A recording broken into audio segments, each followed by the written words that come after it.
Hello, everyone. Hello. Welcome to the Seth and Colby Show. Happy Mother's Day. Mother's Day. Everyone out there has a mother. The day for mothers. Even the two people who don't have dads still had a mother. Can you name those two people? Frank and George. I don't know. No. Who? One is Jesus, our Lord. Oh, okay. Because he didn't have a father. Right. And who's the... Anakin Skywalker. He was conceived by the midichlorians. Yep, the real person. Yep. But they both had mothers. So regardless of what you think... It's a Mother's Day. It's Mother's Day. That's why Father's Day is always dads and grads. Because, you know, there's two people out there that didn't have dads. And grads? So, yeah. You know, fathers don't get their own day. What are you saying? Like when you go to Target, it's Mother's Day everywhere. All right? It's all about mommy. Right. All right? And then when Father's Day roll around, it's about dads and grads. Because we're not important enough to get our own day dedicated to dads. Mostly because we don't care. Yeah, that's a good point. And also, who's celebrating graduation in June? And then in June... I never really understood that because everyone's graduating literally now. Yeah. Which is literally Mother's Day today. Yep. So, but yeah, it's dads and grads like usually. An afterthought. Like, yeah. Oop, we missed it, like, but we here forgot you to go. give you $100 and tell you Happy Father's Day. So here's a card for both. You student dad father? Yeah, he's a dad working student. He's a working steam student engine? dad on a coal farm. No, he is like a steam engine. He's literally an just engine? a machine. Okay.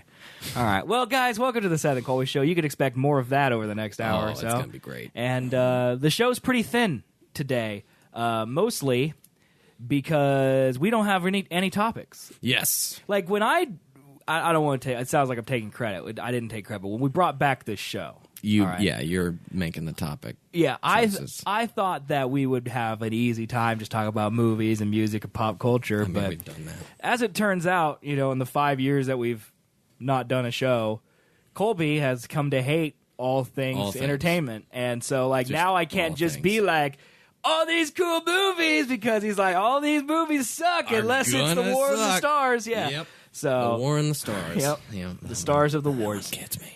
Yep. So, yeah, we're going to talk about some random things today. So, stuff. Stick around. We're going to play our intro now. It's a minute and a half if you want to skip it.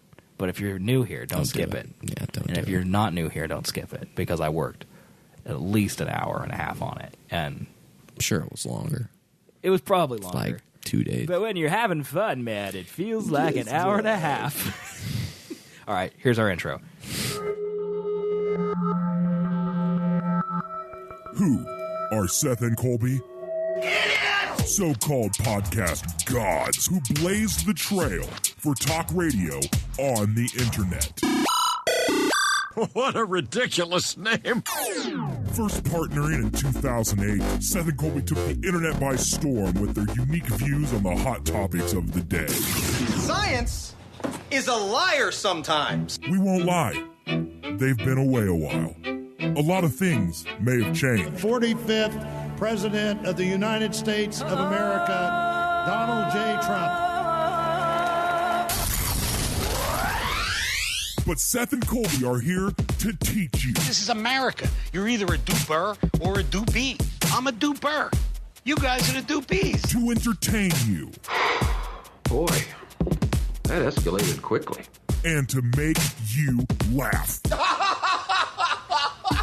Seth and Colby will dissect the world as it is.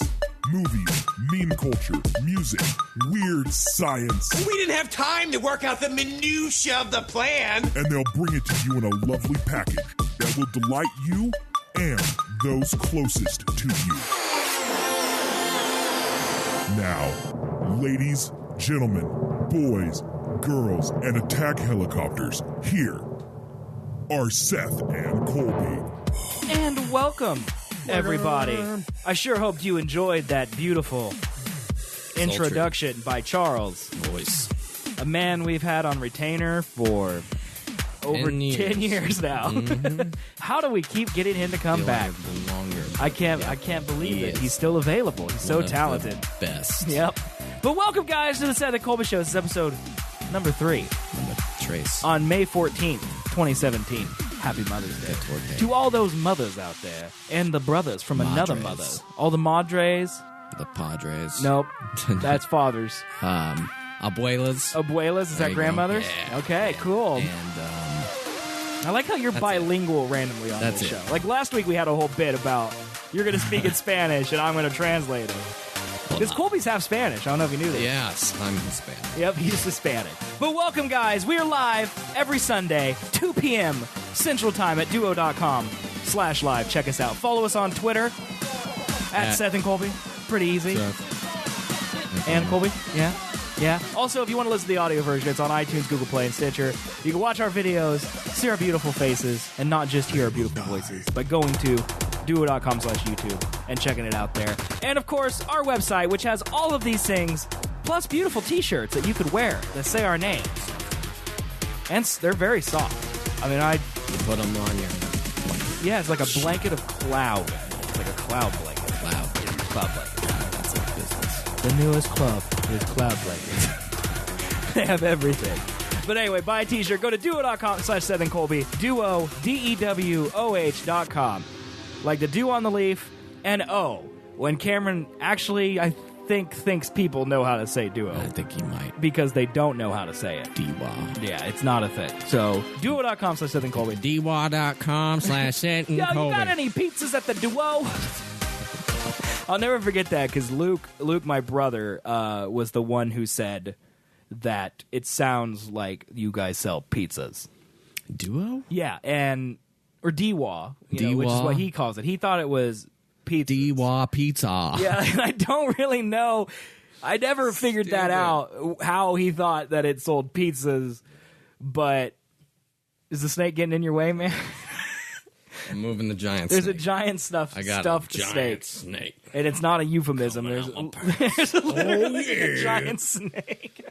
That's why you watch the video at duo.com/YouTube, because it's fun. Like a play. And duo.com/live at 2 so o'clock. Many toys. Central Time on so Saturday. many toys. Speaking of toys. It is, dude. I love toys. So Colby's got a fidget spinner that he jacked from my 8-year-old. I've been seeing these things everywhere. Yep. Literally everywhere, and I don't get the hype.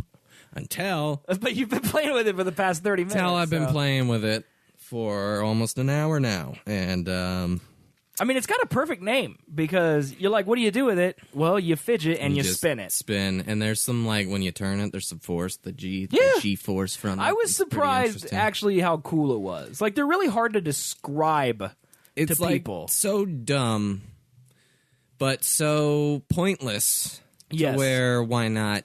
Yeah. You're doing it. Right. Well, you said there's more of them now. Yes. Well, I've seen a couple different types. This is the fidget. Yeah. For people with ADD, OCD, whatever. They need to keep their hands busy. I'm sure like smokers, it would probably help too. But, yeah. This fidget spinner where it's just a ball bearing from a skateboard and then you can just spin it. And then it just spins. Just keeps on spinning. Just spins. It's like a top. Just keep spinning. It's less than a top because you have to hold it. But well, no, you can set it down. You just have to do it very carefully. Like you kind of have to do a little drop.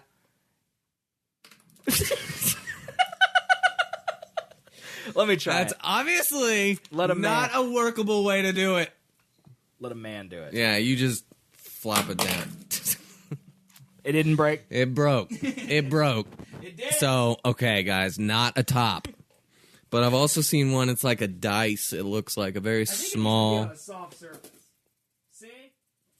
Stupid. It's spinning now on its Not own. the point. Then again, you can't hold the top, so it's a... Well, and also a top, I feel, isn't a one-handed thing. apparatus. Yeah. You know, like, you have to... But you have to keep it spinning. You know, this you just...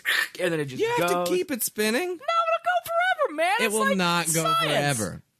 Science. It will end here in 5 seconds. No, 1, 2, 3, 4. 4 seconds. See?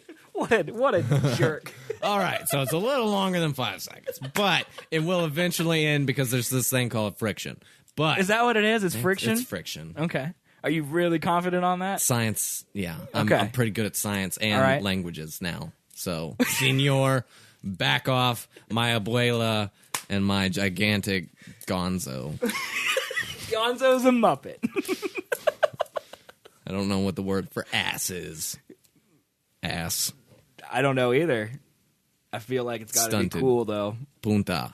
I know that one. Yeah, that's a really bad one, I think, isn't That's it? bitch. Oh, that's not that bad. I don't know. We don't really know. I'm not Hispanic. But he does know, and I quote, a lot about science and a lot about languages now. And stuff. and things. But anyway, guys. So yeah, a fidget spinner. I've seen one that's a box or it's a cube kind of die-ish thing, and then you got an analog stick on one side, so you just so it's like a controller, but it's just you just this thumb it. part. Yep, and then another part is like a switch, so you just turn on and off, on and off, on and off, on and off. Then another one is like a gear that you turn, and then there's like 2 buttons that you turn on, off, on, off. One goes up, one goes down, one goes up, What one about, goes down. you remember like years ago there was like these clickers? Like you'd take and they go click, click, click, click, click, click, click, click, click, click, click, and they just click whenever you... No. I remember those. I think those were for like OCD people. That would annoy so many people. Yeah. But I think those annoy people. Chris hates that. Don't. I mean, Chris is a school teacher, and that's like the bane of her existence right now. Are kids in school just having these Yes. sitting there and just being like, I'm trying to focus here? Yeah. No. Basically, that's what's happening. I mean, probably not at Chris's level, because she This is teaches not young a kids, tool. I feel like this is a toy. Exactly. This is a toy, But you can't. You're telling not me you a can't see tool. 6th, 7th, 8th graders going in and be like, I need this for my ADHD. I can 1,000% Yeah. see it, but I say stupid. And some teacher inside is just whipping them in their brain, but she can't do that, so she has to ask politely to God, I need to put take that away. Get out of here. No, man. It's like It's calling to you. I hear it calling to me. stupid. It's like the One Ring. Just leaves an imprint of what it feels like in your hand. Then give it to me. That's the One Ring thing. Oh, I got you. Yeah, I was Thanks. doing the One Ring thing. Token. Nah, Thanks. man, that's Howard Shore, right? Something. Yep. I'm gonna say it's Howard Shore. Composer. I know a lot about music and things. Colby knows science and language. I know a lot about music and Geography. how to turn on the soundboard. And Oh, God. I do know a lot about geography. That's a fact. You literally put the fidget spinner away, and then you found something else to fidget with. Where is Bangladesh? It's next to India, the northeast side of India. Pull a map up. Okay, I don't believe your shit. it's right there, man. Bang. Okay, I don't know how to spell it. Oh, There it is. Thanks, Google. Thanks, Google. I'm really happy that when I typed bang, the first thing Google suggested me was the country and not the obvious thing. Bang. Give me some bang. There it is, bang, man. Bang. Bangladesh. Is it next to India? Right there. Oh, Northeast you India. said southeast. It's recorded. I may be wrong, but I can't. Okay? You proved me right. Mr. Yeah, see, Geology. I know a So lot. There, he's smart. I know a I'm lot not. about geography. Well, man, you know the language. Biblioteca. Exactly. That's library in Spanish. Right? Yep. I think so. I also think that's the sentence you used last week. I was trying to think of any other Spanish word I know. Anything Peso. else? That's yeah. C. Shell. Sally. Yes. Sure. Just yelling things from a nursery rhyme. All right. What are we going to talk about today, man? Because we're just spiraling out of Let's control. just talk about Tesla's solar roof. All right, because it's the first thing on the prep. I would actually, I think in the let's read off. Let's do traditional Seth and Colby fashion. We used to do this back in the day, even though it was our 3rd episode. Okay. But back in the day, we used to read all of the prep, and then we'd just pick whichever one Work sounded our way best. down. So here's what we got today: Tesla's solar roof. Yeah. Animated Deadpool series coming to FXX from Donald Glover. From Donald? Yes. You want to start there? Sure. He's So- making it. This is Writing it? from Polygon. I'll read it. Fresh off his success on Atlanta and heading into a role in Spider-Man: Homecoming, Donald Glover is looking to increase the number of projects under his belt with an animated Deadpool series.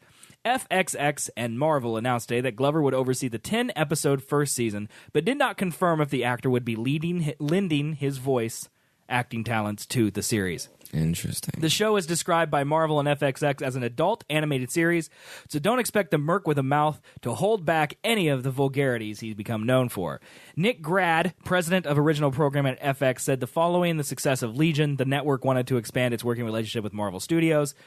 Deadpool seemed like a perfect fit for the network, whose other adult-oriented animated series include Archer and Chosen.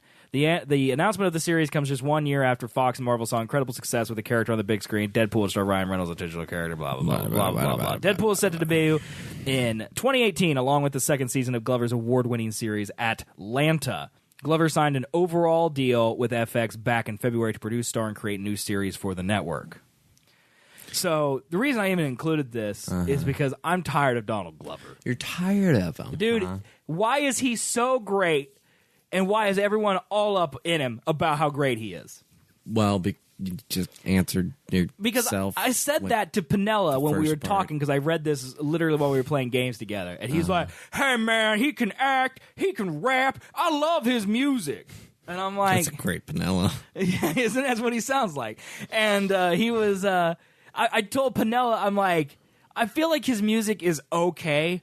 People only really like his music because he's also an actor. Yeah. And so people, it's one of those things where he's an okay actor and an okay rapper. But because he can do both, it makes him look like he's great because he can also sing if he's an actor, and he can also act if you like him as a rapper. So he's super good, you know. Well, I mean, I started off knowing him as the comedian, and he was funny. Like, so you knew him as a stand-up guy before even Community, or is this you just discovered him post-Community as a stand-up? I think I saw his stand-up before I started watching Community. But was Community on the air? I think so. Like, was Donald Glover famous before Community? Because I honestly don't know.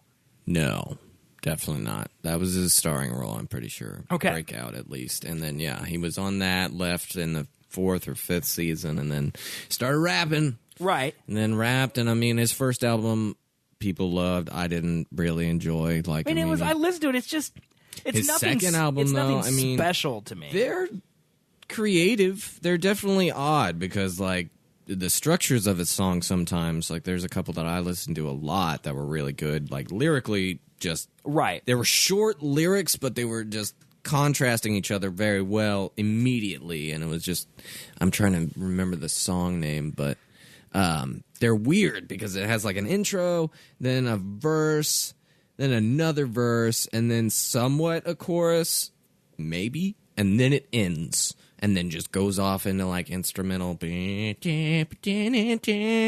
is it like J. Cole-ish? Black? Yes, Kinda very like kind of that? similar. But J. Cole's way better. Yeah, he raps more. I feel like he just... J. Cole does, you mean? Yes. Okay. Childish just doesn't... Or at least on the album that I've listened to, he just fills a lot of time with noise rather than rap. Okay. And it's interesting. Well... It's definitely different. I'm trying to figure out... It's much better than any mumble rapper. Did he ever. write his own songs? Do you know if he writes his own songs? I would think so. Because J. Cole definitely writes his own Yes. songs. And like... I don't know. Let me see here. I don't know if he produces his own stuff, but I think he does. I mean, he liked music enough to leave acting for it. So you liked Because the Internet or Awaken My Love? Well, that one just came out December 2nd, 2016. I would assume it's the Because the Internet. That's the one I listened to also. Yeah, this cover right here. Yeah. Where's the track list? That's what I'm trying to find. Here we go. Library intro, Crawl, Sweatpants, 3003. Those are all the big ones because they have links on Wikipedia. It's got to be World. I listen to World Star and Crawl, I think. Okay. Crawl. Let's just look in here. I'm pretty sure it's Crawl. It features additional voices from Kai and Mystical. And it's written by Donald Glover. It's written by like 14 people. Hold on. Okay, that's Kai, so she counts. We're I don't know, man. Childish. Crawl opens with a slasher flick samples. The song has an energetic vibe featuring a mellow interval with backing vocals from Kai and Mystical, along with some Kanye-esque strings. In his verses, Gambino raps referential punchlines inspired by internet memes such as "Ain't nobody got time for that," "Ain't nobody got a rhyme with that," and hashtag "N-words be like." That is... Could I sound more white than I just did reading those lyrics? It's just like a very odd intro. It's a little Kanye-ish. Yeah. Yeah. But it's very... Yeah. I don't know. Like, I feel like even Kanye raps more than he did in that song. It says, Crawl was met with generally positive reviews. Drew Blackburn from Pace said, Crawl borrows production cues from Kanye and Friends eras of My Dark and Beautiful Twisted Fantasy and Cruel Summer. Sonically, it's a grandiose tableau of decadence crumbling with force. Definitely enjoy the song. But Gambino is comfortable here, spewing referential punch. So you're done with him because why? I just don't get the hype. You said he's amazing, and I'm mad at people for telling him he's amazing. Aren't there things out there that you're just tired of because everyone loves Marvel. Yeah, okay, so there's an example. Like, right now, look at all the chit he's doing right now, all right? He did, okay, first of all, he was in Magic Mike XXL, okay? Yeah. Didn't know that. How many points of cool did he just lose in your eyes by me telling you that? Like, a lot. Who is he in Spider-Man? I don't know. Man? He's Hydro Man. And he's also in the Han Solo movie as Lando Calrissian, and he's in The Lion King as Simba. Oh, my God. And then he has been in... what the hell is The Lion King doing on there? It's going to be live action. Live action. What? I think it's going to be a live action Lion King. It says voice role, so no, it can't be live action. How is he going to be Yeah, he's got to be a live action lion voice. Yeah. Yeah, he's going to be voicing Simba. No! Remember in the original Lion King, Matthew Broderick played Simba, and now they're doing Donald Glover. No. Look, why are you saying no? I've never seen The Jungle Book. Okay, it's a great movie. I just saw Beauty and the Beast. Oh, the live action one? Yes. Okay. Both. Okay. All the live actions. Okay, yeah. I love Beauty and the Beast live action. I did. It was better than the cartoon. Just so dumb. It was better than the cartoon by a lot. Don't touch classics, man. I think Jungle Book is probably good because it's Jon Favreau, right? I don't know. I mean, I haven't seen the Jungle Book either, actually. It's on Netflix. It is. Watch it. That's why I've never watched it. Yeah. Like, when it's on Netflix, I don't feel compelled to watch it right then because I'm like, it'll always be there. But then it's gone one day, and I'm like, well, I'll never see that movie. Netflix fucks you over, man. Yeah. They get you. Things just go away, man. You're just like, they implant the idea. It's like, here's this movie. And you're like, oh, that movie. I'll watch it later. But see, I liked Beauty and the Beast live action because it was basically a retelling of the cartoon, but with a little more depth. Like, they didn't really change anything. I'm just, how are you going to make I don't know how the Lion King is going to work. A live action animated version of an animated version of talking animals. It's got to be like Jungle Book. Like, they had Baloo and everything in there where there's a talking bear and it's going to be talking lions. Just like, I get that CG can now do this, but why? Yeah. I mean, nothing can compare to the original Lion King. Dude. It's the Lion King. Yeah. It's the Lion King. Dude, I'm with you. I don't know why we need a live action Lion King. Also, I'm just saying, when we're dead and gone, and like kids of your kids are gonna be like our age, they're gonna be like, you remember that Lion King movie with those real lions in it? That was so good. That was classic, you know? I don't know, man. Like, we're dirt in the ground already. We're fucked. Well, part of the reason that like those movies. See, that's why I think movies like The Lion King and The Jungle Book are different than, like, Beauty and the Beast. But Beauty and the Beast, you could probably make the argument because most of the secondary characters are furniture, you know? But, like, take, like, Timon and Pumbaa. Like, half of the reason they're so likable is because they're animated so well. And you can't get those types of cartoony animations with a real looking... Right. So I feel like it's not going to work as well because... Yeah. But if The Jungle Book was good, we should have seen it. The Jungle Book, and that might have helped our opinion because, like... I don't get it. The original Jungle Book with Baloo and, like, the orangutan and all that stuff, like, that's classic, man. I don't remember it. It was not one of my favorites. I just like Baloo because he's a giant Baloo. I like bears. I don't know if you know I like bears. No, I didn't know that. Yeah, I love bears. Just like bears. Giant. Rage Bear. That's you. RageBear.com. So we got off topic. Donald Glover. Yeah, so I don't know why Donald Glover is such a big deal, I guess. Because like, what does he have to do with Deadpool? I get him as Lando. Okay, I get that. Yeah. All right, he was good in that Martian. He was good in The Martian. He had like a 10-minute thing in The Martian. He was fine. I get him as Lando because he's hot and he's black. He's kind of got swagger like Lando. And he's funny. Yeah, so he fits the bill. Some funniness. He fits the bill. I can see him as Lando. However, what does he have to do with Deadpool? I don't know. Have you watched Atlanta? No. Okay, so we don't really know if the hype for that is true. I mean, they won awards. I know that. So does that Unbreakable Kimmy Schmidt show, and that show's a steaming pile of garbage. Win awards, and that show can die. Yeah, that's a horrible show.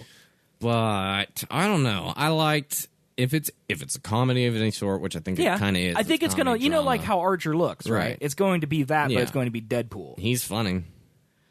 He was the best part of Community, him and Abed. I don't know, man. I watched some of his stand-up, and it was just all right. His first stand-up wasn't the funny. greatest. Yeah. I mean, he didn't do much. He's funny. He's funny. He's just not, I think, Louis funny. Okay, so maybe here's what I should say. There's too many mediocre, just fine people. He's probably at the top of the heap of just fine. He is young. So, room to grow. I just don't know why this guy gets all of the things when there are 100 other people out there who are just as talented and or funny as him, because it's not really like there's only one Louis C.K. like you said, Louis. Like you don't expect anyone to be as funny as him. Like you know he could do whatever he wanted. Donald Glover, I feel, is like taking everything as he can because he knows that he's. That makes sense. I don't know, man. You've changed my view on Donald Glover a little bit. I just honestly, I don't like want to hate on him, man. Oh God! I just don't. Went low. He went too low. I shrank. I just don't know why he's such a big deal. I just don't understand why people love him so much. Because I couldn't tell you. I didn't like him when he went to rap because I was like, "You're leaving a great show, and you may or may not fail." Is Community terribly. Still on the air? No. Is it not? It now? ran, I think, a season after he left. Yeah, because it went to Yahoo, he and right? Chevy Chase left the same. Left? Yeah. So there's a season of Community Chevy out there didn't where like he's not Dan in it? Harmon, the creator. Okay. Chevy left. I think it was the 5th season. I'm pretty sure 5th season. Chevy's completely gone from the entire season. Donald Glover stays for about 5 episodes, then he's out. Yeah, it says Community. He was in 89 episodes as Troy Barnes, and there's 110 episodes of Community. Yeah. So he was about one season. Yep. And it was not good, and so it ended. So there's a 25-episode season, a 24-episode season, a 22-episode season, and then there's 3 13-episode seasons. Yeah. One of them aired on Yahoo. Yep, that one didn't get. That one, like, fans, like, worked hard to bring that back. Yeah, but it didn't have the guys in it? Yeah, not Troy or... It had everyone else, so Abed was another big character from that. He was pretty good. But without Troy, I think the chemistry just fell apart. Yeah, that's crazy. And then Jeff, what's his face? What's his face? Jeff. The main guy. Oh, Joel McHale. That one. Yeah. Jeff McHale. Joel McHale. Like Jeff. He's Jeff Winger. That's why you thought of it. Why. Yeah. Damn it. Yeah, that's why. Subconscious. But yeah, there it is. Starring Joel McHale, Jillian Jacobs, Danny Pudi. Putty. Putty. You're a Pudi man. Allison Brie, Jim Rash as Dean Craig Pelton, and Kim Jong. Yep. So yeah, no Chevy. John Oliver was in the first season of that show. Really? Yeah. That's kind of crazy. Played a professor, and it was pretty funny. That's just weird to me. Like, why even bring it back? It's fans, man. Yeah, they had really hardcore. Why would you want it to come back without all the people? Good question. I don't know why you would have brought it back for the Yahoo if they're like, season. yeah, I'll bring it back, but 2 people can't be in it, wouldn't you just be like, no? It was like they got really close as a cast, I feel like, and that's why. So this guy, Dan Harmon, co-created Rick and Morty, which is another show I've never seen an episode of, but people love. They love Rick and Morty. So yep, I watched his stand-up or like something about like a documentary about him and like some of his people. He made Monster House and Kung Fu Panda. He also uncredited did some additional screenplay for Doctor Strange. What? Odd. Oh man. He like stood up at like a rap party for one of the seasons with all the cast there and was like, apparently Chevy Chase was hard to work with. Well, I've heard that board. being for 40 years. Yeah.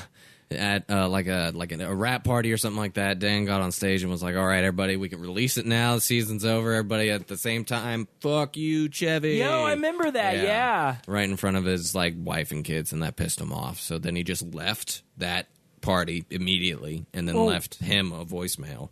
Why would you do that to Chevy Chase? Great question. It was dumb, for sure. Like, we're nobodies. We live in Kansas. We know Chevy Chase. He was a nobody before. Has a reputation of being hard to work with. Yeah. So if you start a show with Chevy Chase in it, like, shouldn't you go in knowing that he's going to be tough to work with? Probably. So everyone said you were a douche, but I didn't believe it. Dude, they've been saying it for 30 years. Yeah. Well, dumb. Like, he was only in one season of SNL. Like, he was in the first season of SNL. But he's so incredibly talented, people were like, that's fine. But, like, yeah, he's notorious for being It was probably a impossible bad to work with. mistake. That's why there's so many, like, cast changes in all the vacation movies and all that. Yeah. I don't know if he, if that kind of made, like, Donald Glover kind of double think about I bet Donald Glover blew up. He was probably too big for an internet show. Yeah. Because what's Joel McHale doing?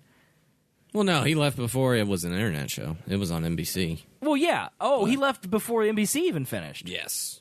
What made NBC stop was Donald and Chevy leaving. Oh, I thought they left between 5 and 6. A new show where he was a writer for a magazine, and the magazine converted to a blog on the internet. And now he has to deal with nerds and tech, and he's a old-fashioned pen and pencil kind of guy. He's 45 years old. I know. That's crazy. I didn't know that, but I know. That's crazy. He's very old. I know. I mean, I didn't know, but I know. I do know. He's in The Great Indoors. Yep. That's it. It's on CBS, so he's probably making money because CBS actually has shows that stay around. So. Yeah. Christopher Mintz-Plaza's in that show. Yeah. That's McLovin. McLovin's in that show. Yeah, I think I remember seeing him. Yep. Ridiculous. Dude, what are people doing with their lives? Know. I don't know. Well, anyway. Mike Gibbons, that name sounds familiar. Mike Gibbons. Where's he Maybe. at? Oh, right here? Creator. He doesn't have a Wikipedia page, so he can't be that famous. So are people naming their kids Kylo Ren? They are. Apparently, according to, I think I got this from, like, The Independent or something like that. It says, considering Star Wars is one of the biggest cultural phenomenons, it's no surprise to learn the longest-running franchise provides inspiration to parents to hunt for baby names. Though those parents would opt to name their newborn after a villain and murderer of one of the series' best-loved characters comes more of a surprise. But sure enough, Kylo is the fastest-growing boy's name in the U.S. The Social Security Administration has released its annual list, and jumping 2,368 spots to number 901 is Kylo, the character played by Adam Driver. It ended at 3,269 in 2015. So 2015 is actually the year the movie came out. Right. So people had named him Kylo before they even saw the movie. And then the next year, people watched the movie and they were like, let's name him Kylo, yo! And then they named their child Kylo. I named my dog Kylo. Yeah, that's why I pulled this, because I'm like, I think it's a good dog name. Yeah. It's a great dog name, because your dog ain't going to pull out a lightsaber and murder you. Kylo Smith. Like, you may not... Please report to the principal's office, Mr. Kylo Smith. Kylo Riggins, please. Please. Your car is being towed. Kylo Riggins. Kylo Riggins, dude. You're killing me with Kylo Riggins. Dude, I don't understand why you would name your son after a person who murdered their father. Like, there's no kids out there named Vader, right? I don't think so. It's the same thing, right? Vader. So, I just want you guys to know I want parents to stop doing this. Like, when our children's generation is getting married, we're going to have to be like the parents of, like, what if my son marries a woman named Khaleesi? Because Khaleesi was like a big one. Yeah, Bella. It's another big one from these stupid movies. Now we pronounce Kylo and Khaleesi man and wife. Oh, my God. You may kiss the mother of dragons. That will happen. I'm surprised it hasn't yet, but it will get there for sure. I just don't understand, dude. Like, I mean, black people get some crap for their name choices, you know? Right. Some weird ones. Kylo's bad. But, yeah, white people have their nerdiness in them, and, like, that comes out more than anything. I mean, it's not LaDasha, but Kylo's pretty much just as bad, honestly. It's just like your name's Kylo. Yeah. All right, Knights of Ren, here's your lightsaber. I mean, honestly, How like, about even you a name sweep these floors? Ren would be better than Ren Kylo. would be better. Yeah. Rey's a good name. Rey's a fine name. Yeah. But Snoke. The fastest growing name for girls was Kaylani. Kaylani. Which is apparently due to the rise of the American singer-songwriter. Huh. Weird. Another fast-growing name for boys is Adonis from the movie Creed. You know, the sequel to Rocky. What? and Zane. What do you call that person for the shorthand? Dawn? Nis. You call him Dawn. What's up, Nis? Hey, Dawn. Nissy. What's your real name? Adonis. Dude, I don't know. Donnie. You'd probably call him Donnie, right? Maybe. Dawn is just so too bland for the full name Adonis. Also, Dawn in your head is D-O-N, but in real life it's a homonym for the rising of the sun. Like as a female name, I like it. As a male name, all I think about is the guy from How I Met Your Mother. Okay, yeah. And he's like a duck. He has a bill in one episode, and he's a duck. Dawn the Duck. Dawn the Duck, dude. Yeah. Dawn of the Dead. So I see D-O-N, and I think Donald Trump Duck. Yeah, I can see that. Donald Trump is a duck. Pretty close. Yeah. I'm not getting anywhere near Donald. Also, for Zayn, the next 8 years. Presumably after the One Direction singer, Zayn Malik was another high riser. Malik. Zayn Malik, you know. Who's that? Who's the other guy? Direction. Harry Styles. No, there's One Direction's people. Malik sounds familiar. Terrence Malick. No, the guy. Who's the guy from Malak? He's a hive wizard. Mr. Robot. Oh, haven't watched the second season. What's his name? Actor's name. Oh, the the guy who plays him. Yes. Rami Malek. Yeah, I was about to say Remy. It's like Remy or something. I think it's Rami Malek. No, I could just be wrong completely. Mr. Robot. Rami Malek. So. Yeah, Malik. Yeah. Malik. It was close. Rami Malek. That's what I was thinking. Yeah. Yeah, so there you go, man. You still watching that show? Well, when it comes back on, yeah. Did you watch the second season? Yes. Was it good? It was less good. Okay. Because the first season was all right. Well, I don't know. It's too. I mean, honest to God, it kind of felt like an Empire Strikes Back situation. Like, okay, there was a lot that happened in Empire, but it was a building. Right. It was like a the first season of episode. Mr. Robot felt to me like it was twice as long as it needed to be. Right. That's what I got the sense of. Like, I mean, that does. They had a lot of filler. Yeah, I would say that's even more apparent in that second season. Okay. But I know he takes it his feels clothes off like at one it's point and walks to an ending. office. It's building to a big, climax in season 3 or yeah. whatever. I'll probably watch it when it comes out. It's one of those shows that just isn't on like any of the services I had until to buy it comes out on DVD. I It's definitely had stupid. to buy it. That is dumb. Yeah, man. All right, well, what network's it on? It's on USA. It's on USA. Did you ever watch Psych? Parts of it. Apparently, they're coming out with a movie. It's a TV movie. Okay. But over December, apparently, Pinella the whole will cast be is coming hyped. back. So I used to watch it like long time ago. Long time ago. In a galaxy far away. But yeah. Yeah. A long time ago. Obi-Wan. So. Have you heard that the new theory about who Rey's parents are? No. Qui-Gon Jinn. Why? They've moved from Skywalker to Kenobi to no one, now to Qui-Gon Jinn. No. Yeah. It doesn't work. It's been 60 years since he died. It's a theory. It's been 60 years. She's 18. How? That's a great point. Maybe not his daughter, but a descendant. A great-granddaughter of Qui-Gon Jinn. I saw that theory. That whoever said that needed to be burnt. I know. People are just... They're just clickbait. They're just doing clickbaiting is they're right creating now. 15 They're just like, Reddit accounts. How many theories can we throw out into the universe and then see you think which they're going to ones let us know this? I bet they don't let us know till the last. You movie. learn a lot. That's what Daisy Ridley said. Is you're going to learn a lot about Rey's past. Well, what's she gonna say? Story. You don't learn a lot about Rey's past. Don't see this movie. It's a good point. It's a good point. You're going to have a Force vision where she fights herself in Darth Vader's suit like Luke did in Dagobah. You're going to have that. Well, she's definitely not related to anyone we know or care about. There's no chance of that. There's going to be someone. No. There's going to be someone. No. Other than, why even talk about her then, man? To make you talk about things for a year. New convergence of the Force putting... maybe her parents are the midichlorians. That. Is this the newest Anakin. midichlorian child? That's my favorite theory, is that Emperor Palpatine made a clone of Anakin Skywalker. Yeah. And she is the clone of Anakin Skywalker, but she's a woman instead of a man. Because she's got all of the things Anakin had, like natural abilities with the Force, ability to fly anything at all times. She can talk to droids.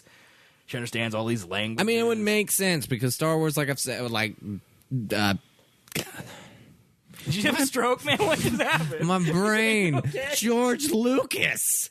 That's who I was trying to think of. How did I not think of that? I don't know, man. He's a pretty big. He's always said that Star Wars is the story of the Skywalker, so I've got to think it's got to be. Yeah, but it ain't George's show no more. That's true, but I mean, there's no Star Wars without George. Whether or not There's a whole bunch of it right now. There would not be any if it wasn't for him at some point in time. Yes, now, that's true. no longer, but. Without his creativity, it's got to be right. Out of He his invented brain. the universe. Yeah. So to keep it with...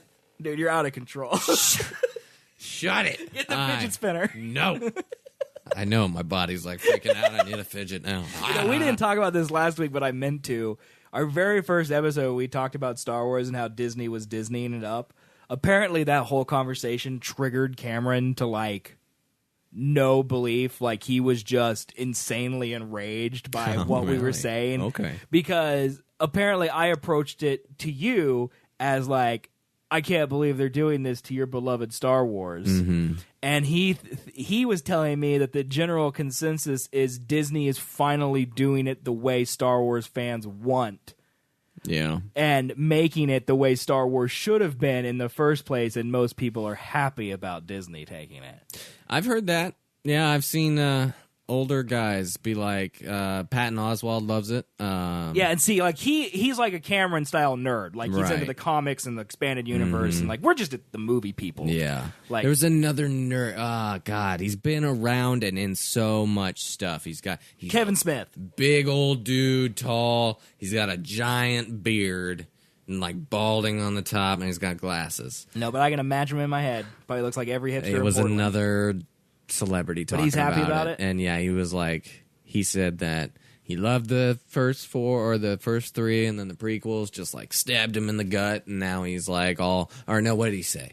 He was like, the first 3 were when he was younger and doing coke and blow and just going and just we're having fun, we're just fucking shit up and just going and balling, and then the prequels come, and then you're like, all right, I gotta sober up a little bit, I gotta find a wife, I gotta settle down, we gotta have kids and like relax, and then the new one, The Force Awakens, comes, and then like you get a messy divorce, and then you're like fuck it, let's do blow and coke again, let's get going. And now they're just having fun again. That was well, I agree with that. Yeah. I feel the same. I feel like old hardcore Star Wars comic book I just extended didn't know universe that. nerds. I thought they hated like what's going to happen. I thought going to happen downtown to the mall. But I don't know, man. It's going down. But the point of this whole story and what we've talked about the last 30 minutes is don't name your kid Kylo. Please, for the love of name God. your dog Kylo. I did. Not your child. And I get to point the lightsaber at him. I've been wanting you to see these the whole time. So there's this guy who basically worked at a nurse's station and didn't have access to Photoshop, but he was writing a book and he needed to illustrate it, and so he used paint over 10 years, and these are what he made in paint, and I just wanted Colby to see these beautiful. That's ridiculous. Look at that, man. Wow. Like, look at this. How do you even go about doing that? Dude, isn't that insane? Like, that's just like so much spray paint tool and like, oh my God. There's one right there, like the inside of like an army building right there. Like the use of shading and color is amazing. Well, right, that's what's crazy to me is like, how do you do this in your head? I don't flipping know, man. Like, look at it. I mean, he has like a color palette and all this. Uh-huh. Like, look at this one. Like, it almost makes me want to use paint. Like, it's very cool. Because it's very stylized. Right, yeah. it looks like, it reminds me of like Super NES style art, but it's more high res. Right. It's like the HD version of that. Mm-hmm. Yeah, dude, this stuff is crazy. Insane! Look at this one. Yeah, but apparently the name of his book is Camp Redblood and the Essential Revenge, and it's literally I think it's a kid's book, or it's a adult kid's book. You're a dumb person if you're using paint to do this, and you can do this in paint, and you're telling me you can't do that in Photoshop. Well, no, the point dumb. was that he didn't have access to Photoshop, That's right. so he had to use paint. Let me. I'll put these. I'm going to tweet these out right now on the Seth and Colby. That's just just get shat on ridiculous. Right there by stupid I just Twitter. want to be able to do that, but there's no way. What happened? It's just shitting on you, man. What is it doing? I'm just trying to tweet. Why won't the Twitter let me Twitter? God. You know, like, that you said over 10 years? Yeah, over 10 years. There's like 5 of them. Well, I mean, there could be more, but... One book, 10 years. How long would it take you to do It would take you these? forever. My goal of design is to make something good and quick. Yeah. That's my design techniques. Well, and you could do this so much faster in Photoshop. Oh, yeah. Like brushes he's literally, and textures. Like, he had to do everything. Right. Well, and if you mess up, like, you just have to redo it pixel by pixel. Yeah. That's just too insane. Like, look at that. What is that? Is that a sticker? That's a sticker. Yeah. I mean, honestly, if you're doing it pixel by pixel, though. You can. Jeez, that would take you just too long. Just too long. Yeah, I'm tweeting this out right now at Seth and Colby. So. I wouldn't want to... check those out. I wouldn't want to do that in Paint. Like, do you think he just sketched it first and then... imported it and traced it? Or maybe he at least had a, like, pen and ink style color to reference or something. Like, I mean, where do you even start? I don't know. You got to know about shading. That's basically it. If you get that, then it's just a matter of using different techniques. Like, I mean, look at like the little color. I know the gradations. Yeah. I don't know how he does that in Paint.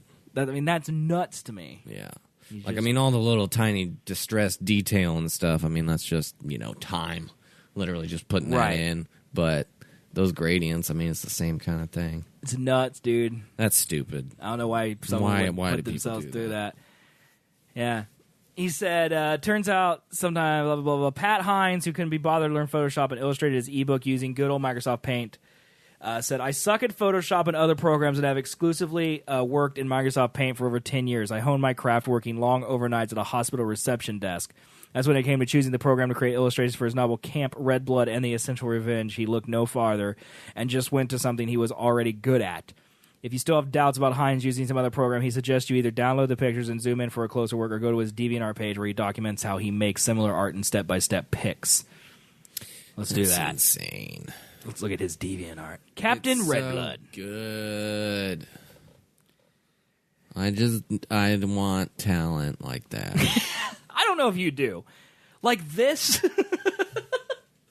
There's concepts in here that he's got down that I probably don't. Yeah, so this guy right here, he's basically sketching them out, and then he's doing them in Paint, it kind of looks like, right? But, man, he's making a ton, so it's not just that one book. He literally does this all the time. Yeah, well, go up here. Go up. Okay. What's that one? This one? Okay. Is that an actual pencil sketch? Or is that Paint? Curated in Microsoft Paint. So this is how he starts. So he does outlines in black in Paint. Wow. And then he goes in and he must color it. That's fucking nuts.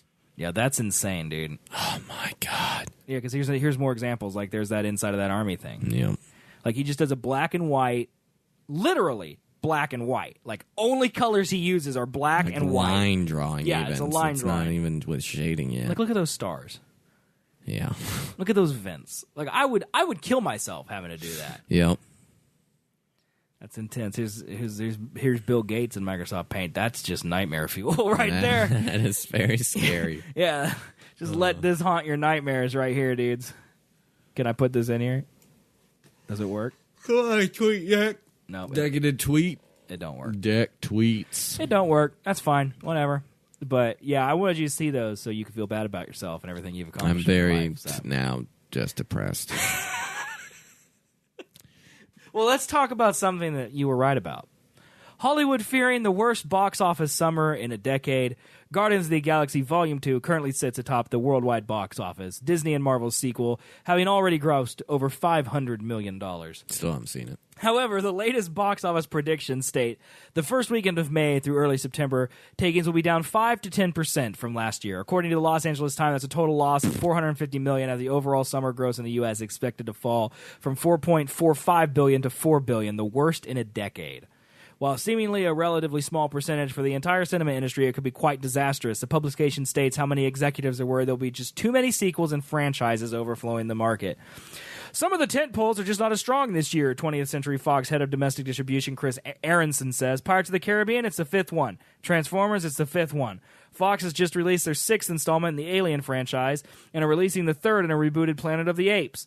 Whereas sequels were once guaranteed hits thanks to more savvy cinema goers, in part thanks to social media, they have been flopping. For instance, last year saw Star Trek Beyond, X-Men Apocalypse, Independence Day Resurgence, and Alice in Wonderland all underperform. Yeah. Man, this is depressing, one insider towards LA Times. It's just entirely sequels and franchises, and something's got to give. It's literally it. I mean, that's why I don't want to go. But that's what people watch. No.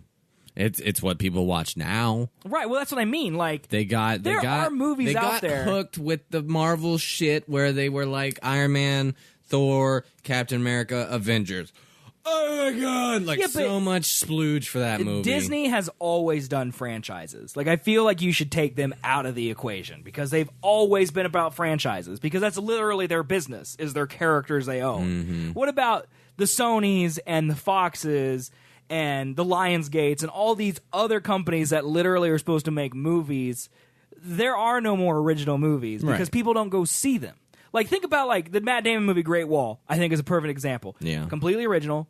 It's not part of a franchise. It was also stupid. But, well, maybe. I don't know. I haven't seen it. It shits on, like, Chinese history. Oh, who cares about China, dude? Chinese people, where, like, half of the money that you would make from that movie. Well, right, but here in America, the other half, no one saw it. Because who cares? Well, exactly. That's my point. It is an original movie. No one cared. It's not original when you have Matt Damon in it. Well, so no popular actors in movies now either? I'm just saying, like, Cloverfield came out of nowhere. It was JJ, and there was no big names in that. Right. It was pretty good. I don't think it got really critically. I don't think it made a ton of money. Bad point. Bad point. People got jealous. The other studios got jealous of the fact that Disney has a formula that they use and that's working. It's always worked. I mean, that's why their animations are classics, you know? I mean, Pixar. Even. Right. Well, they've always been the leading edge of, like, trends, I feel like. Okay, so here's what, I pulled up a list of movies that released in 2016. Let's see some movies that were original. 13 Hours, original movie, right? I mean, it was about an actual event that happened. Right, but not a franchise, not a sequel. Sure. Okay? Like, isn't that what it says in the article? It says, some of the temples are just not strong. Pirates of the Caribbean, 5th one. Transformers, the 5th one. Fox just released their 6th Alien. They're releasing 3rd in Planet of the Apes. Sequels are guaranteed hits. Savvy cinema goers, and thanks to social media, they become flopping. It's just entirely sequels and franchises. So, 13 Hours, not a sequel, not a franchise. Flop. No one went and saw it. Right? I don't know. I mean, no one... I wish it had, like, the numbers it made, but... What about Dirty Grandpa? Not a sequel. Got Zac Efron, got Robert De Niro. Didn't make any money. You sure? Pretty sure.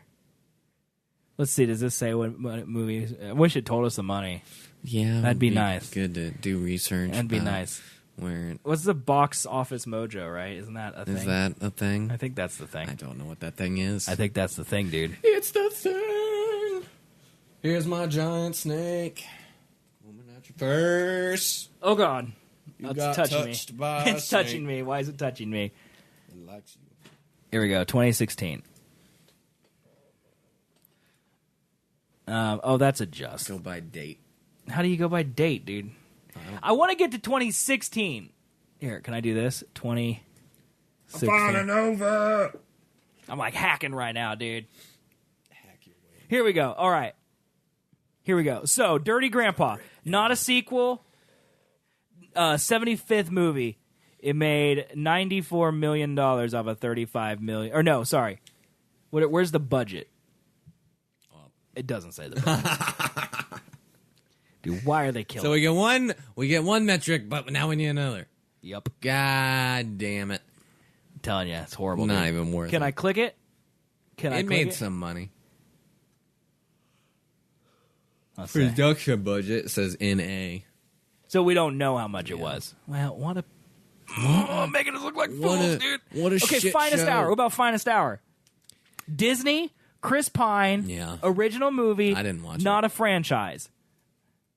Right? But a big movie, right? Made $52 million total. Not a lot. That's nothing, dude. Yeah, I bet you that might have lost because I mean you gotta. Yeah, it made CGI. It made $27 million in the U.S. That's all it made.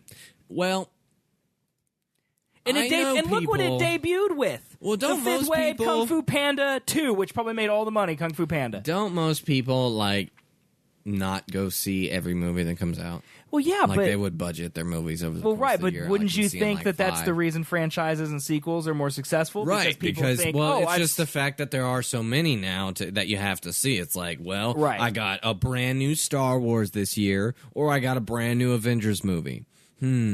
I'm probably going to both of those. Right, so I'm not going to go see The Finest Hour. I'm not going to see The Finest Hour or Whiskey Tango Foxtrot. Right, that movie was terrible. That movie was bad. But like, okay, for example, all right, Zootopia, the Disney movie, take it out, all right? But Whiskey Tango Foxtrot, completely original. Yeah.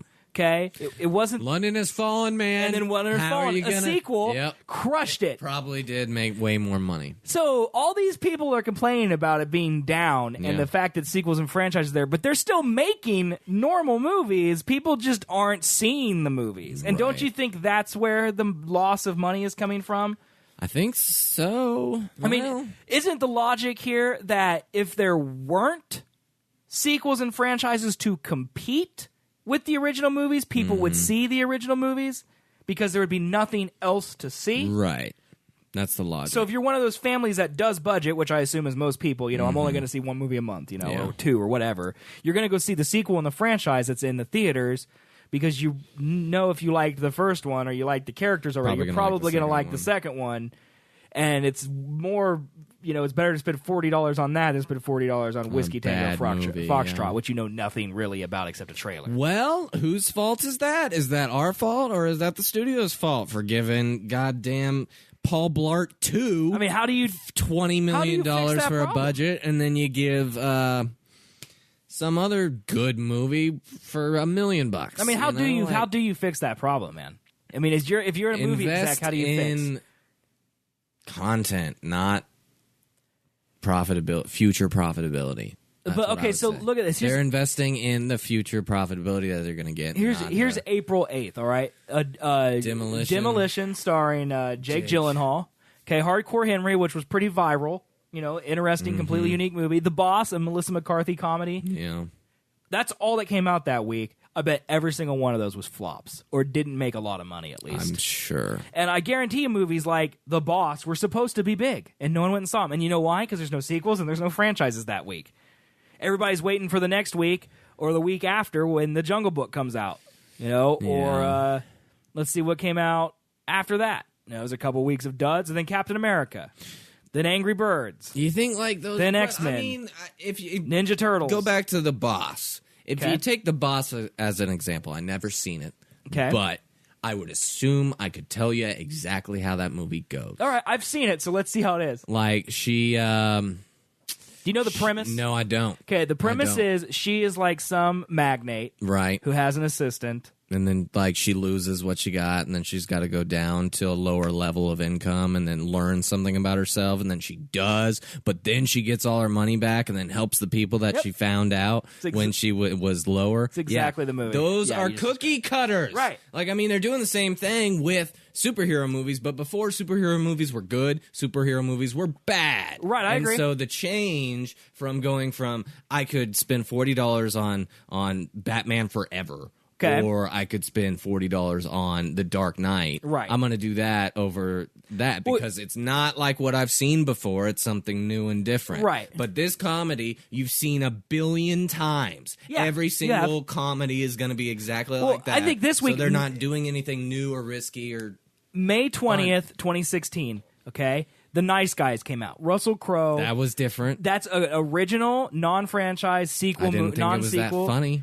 I thought it was good though. I thought it was good. It was worth watching. It was well made, but it came out the same week as Sorority Neighbors, The Neighbors 2, Sorority Rising, and Angry Birds movie. So a franchise and a sequel, literally at the same time as an original movie.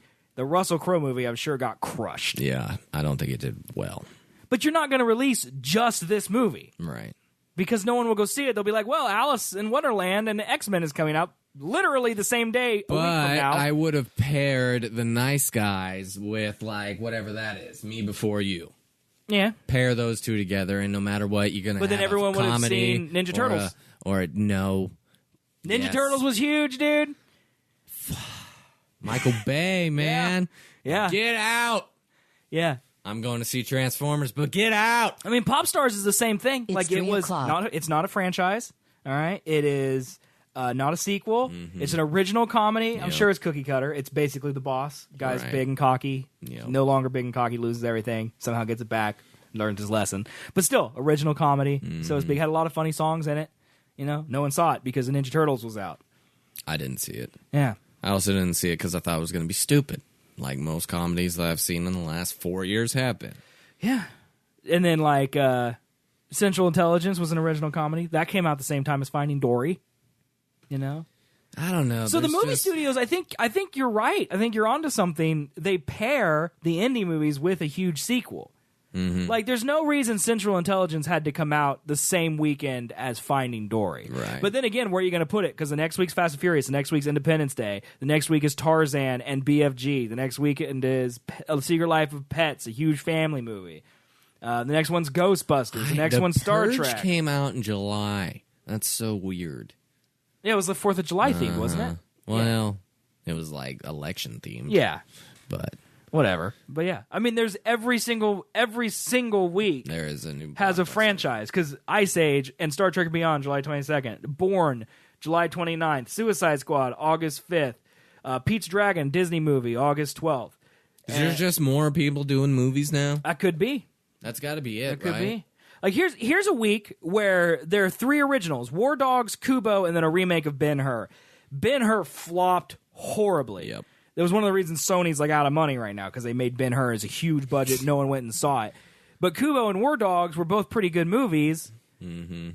So is that just because there was nothing? It's at the end of the summer? Because after that, there's really nothing.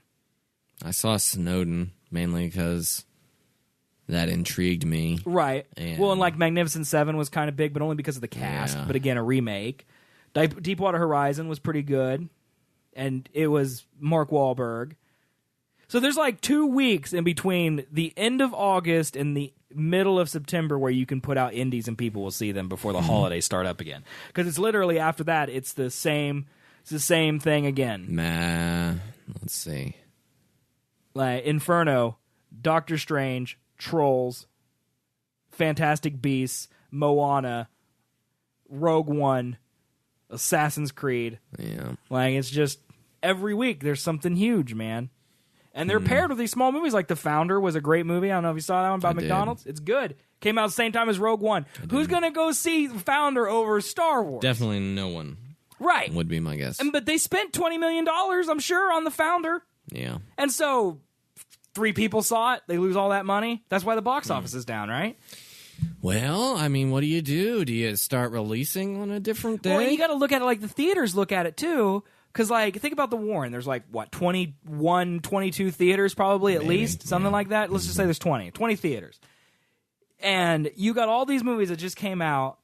You don't want to dedicate 2 of those theaters to The Founder because you know it's not going to sell out 1 theater. So then you add more showings for Rogue One. So then when people are like, it's Saturday night, I have nothing to do, what should I look at? Well, there's 40 showtimes for Rogue One. There's 3 for The Founder. Yep. Okay, it's 7 o'clock. I guess I'm going to go see Rogue One because The Founder started at 6:55. Mm-hmm. It's that type of idea, too. Yep. So there's lots of little things that bone the little guy, man. I remember when the Warren used to have like maybe 3 or 4 movies that they were showing in more than 2 There's theaters. Definitely more, and now it's blockbusters definitely not the case because Right. I've seen a new movie every single slot. Every time I go to the Warren now, there's 1 theater per movie. Yeah, man. Almost, unless it's the big one. It's because they have like IMAX and then they have the 2D and the 3D version. Mm-hmm. So it's like the same movie, 3 different places, but it's really a different viewing of the movie. But yeah, man, it's kind of crazy to me that we're gonna listen to the Finding Dory trailer right now just for no reason. Dory, don't know why that's happening. Yeah, they're gonna load the images, or there we go. So, I mean, where is it? Look at May 5th, man. Okay, so here's what came out on May 5th Three Generations, Another Evil, Burden, Chuck, Guardians of the Galaxy Volume 2, Julian Schnabel, A Private Portrait, Like Crazy, Risk, Stalker, I think is what that one is. Take Me, The Dinner, The King's Case Note, The Lovers, and This Is Not What I expected. So how many movies is that? That's 14 movies. Yeah. It's 14 movies that all came out. One of them is Guardians. No one saw these other movies. No. I don't recognize a single And then other May one. 10th, one movie comes out. Manifesto. Look at all these movies on May 12th, dude. This is insane. Yeah, these have got to be like That's what? Simon Pegg. Indie and It's got to be every movie that came like out. Right? limited theaters. Right. But here's a Simon Pegg movie with King Arthur and an Amy Schumer movie all in the same week. God, Amy Schumer Yeah, dude. can die. Did we talk about that last Yeah, week? we talked did. about our Okay. hatred for her. God. She's the worst. She's the worst, dude. I forgot. She's the worst. But why? I mean, why do you have to put all the things on the same? Because there's one movie every week that's like, ooh, that's the big movie. Yeah. And that's how it's marketed, I guess. Because we don't know anything about these other movies. These movies could be amazing. Never seen anything about anything, man. No, I've never even seen the posters. And is there just not time for it? Or is there other things taking its slaughter that they not have the money for it? It just blows my mind. I don't know, man. I don't like movies anymore. They're all just blah. But I think that's exactly what we're talking about. Right. Is that there probably are movies out there that aren't bleh. Right. But where do you see them? Like, here's what's playing at our theater right now, okay? Guardians 2. Absolutely Anything has one showing. Is that up here in our... It says it's a new release, so that would be in here. Do you see Absolutely Anything in here? I think it's the Simon Pegg one. Yep, sure is. So, the Simon Pegg movie has one showing at 3:50 p.m. That's today. ridiculous. That's it. That's the only time you can see Absolutely Anything today. Like, I mean, that's got to be, like, not big at all. But A group of eccentric aliens confer a human being with the power to do absolutely anything hey, Beckinsale, too? as an experiment. What, dude? I mean, that's... It's got a big cast. It's got a lot of VFX in it, right? It's got to be, uh-huh. It's got to be. What's it called? Absolutely Anything? Yeah. Absolutely Anything. Let's see if it comes up on this Box Office Mojo site. Mojo! There it is. I don't know how to... I don't see anything that would be helpful or relevant to know. Okay, I got an 18% on Rotten Tomato, I'm pretty sure. Uh-oh. Yeah, it's got an 18% on Rotten Tomatoes. Okay, well, maybe that's why there's one showing. Who's the studio or something? Like, who made this? Why? Why, Simon Pegg? Why? Star Trek not good enough? Not making you enough money? It's a 2015 science fiction comedy film written by Terry Jones. Terry Jones? And Gavin Scott. Do you know who Terry Jones is? That's not the big black guy? No. I know his name's Terry. Old Spice guy? No, that's Terry Crews. Ah, yes. Duh. He, let's see, what films have he written? Ready to Boat. Brigade of Boat. I recognize no films he's written. Locked Out. Homeless person. Don't know, man. But reading things. I was helping. Yeah, dude. This is crazy. Okay, well, maybe that's why there's one showing. It sucks. How about The Wall? I've seen promo material for The Wall. Well, what else is new here? That's a weird. So yeah, then John Cena the other movie. ones that are new are King Arthur. The other movies are King Arthur 2D and King Arthur 3D, and then the Amy Schumer movie. And then there's a Guardians in IMAX 3D, a Guardians in 2D. So there's two Guardians, two King Arthurs, one Snatch, and one Absolutely Anything that are playing, that are taking up the spaces. And then the other small ones are ones I've never heard of. Going in Style, there's one with the old people. Yep. That's like the Hangover for old people. Morgan Freeman. Fate of the Furious is still there. Penguins. The Circle, that's a movie that was unique. Shit. But you said it was garbage. It was shit. Can we talk about that? Yeah, go for it, man. It was shit. Anybody. Hey, did you like it though? It was a good concept. Okay. This is the whole thing. Emma Watson is trying to do an American accent in it. Oh, God. Why? Didn't go well. Just let her be British. Who And cares? Tom Hanks was really probably the strongest part. I would hope so. He's movie. Tom Hanks. Who else is Do you in like it? Tom Hanks? Patton Oswalt's in it. Yeah. Again, not that big a part for him. Well, right, but So, it had a not lot really. of John Boyega was in it too, right? John Boyega was in it for 5 minutes. Okay. And then he just stood in the background of some scenes. But it's really like a Tom Hanks, Emma Watson movie, right? Yes. Okay. It's mainly an Emma Watson movie. Okay. So what happens is The Circle is like Facebook in about 20 years. It has where, a 16%, so Yeah. absolutely anything is 2%. There you go. So that tells you that. The movie starts off like, I mean, it gets you. It wraps you. You want to know what the hell is happening. Because Okay. Circle is like, it's almost like a government organization, but it's not. It's a privatized, like almost verification method of citizenship. Like you almost have to have it to become a citizen. But I mean, through the movie, they work to that. Okay. But another thing about them is that they want to have transparency everywhere. So they start off with like politicians listing all their donors and everything like that and where they're getting money from. Then they start with Emma Watson, just a constant 24/7 broadcast of your life. There's a pin on camera that she wears. She just talks to the people. It's like Twitch streaming It's Penella's your dream. fucking life, and she's living it, man. And she's got like millions and billions of people watching her daily and stuff, and like everything that happens in her life. There's a big, scandal See, on the internet. I already hate it. It's stupid. Yeah, I hate that because but I mean, you could concept-wise, you could do that today and no one would care. right? Yeah. Yeah.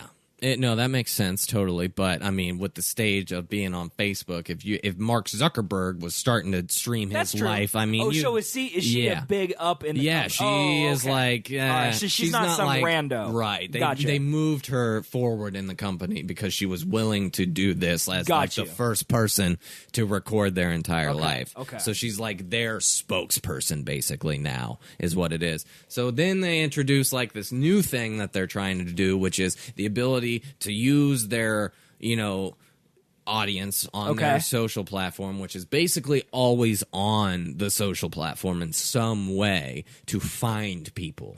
So they just type in some person's name. They started out with a convict, and then they found a convict just from people watching their live stream. They're using all these live streams to basically aggregate where people are. Right, kind of like Batman Sonar in The Dark Knight a little bit, but it's actual people looking. Right. And so and then, it's cameras instead of like resonance. right, yeah. and then people have their phones and they're like, "Hey, I found her," and they Right. tune in, and then it's like a woman who like let her 4 kids die or something like that, and so they get her, they got her, they found her, she's arrested, great.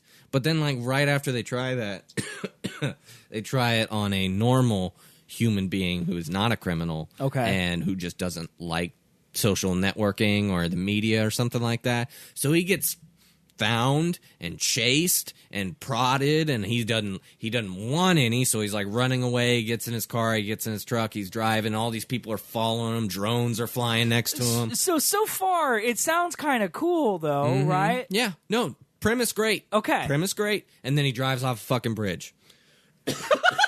He drives off a bridge because of all the technology that's following him. People are distracting him. He's not paying attention to his driving, so he dies. There's a camera up there. So yeah, they're like, okay, we need to home back our thing here because that's bad publicity. Turns out drones scare people to death, literally to death. They die. Great, good concept. It's building. I'm more curious. I'm invested in the movie. I'm like, great, where's this going to go? Because John Boyega is kind of like, he created the software that started Circle, but he didn't want it to evolve to it's like in everyone's life. Right, he didn't never see it going this far. Right. So he's kind of like her voice of reason throughout the whole thing. Okay. Because Tom Hanks is just trying to get her to do whatever he like, wants is the to big do. wig at the He company. is Steve Jobs of the Circle. Or He's Mark got a Zuckerberg. great like Steve Jobs beard happening here on the poster. Then it goes in a different direction, and she like starts to get a little freaked out by the Circle, and then like she has a conversation with them, and it's kind of like tense because you don't know if they're like about to like offer or what about why or like take her out of the situation or something like that, and then just out of fucking nowhere,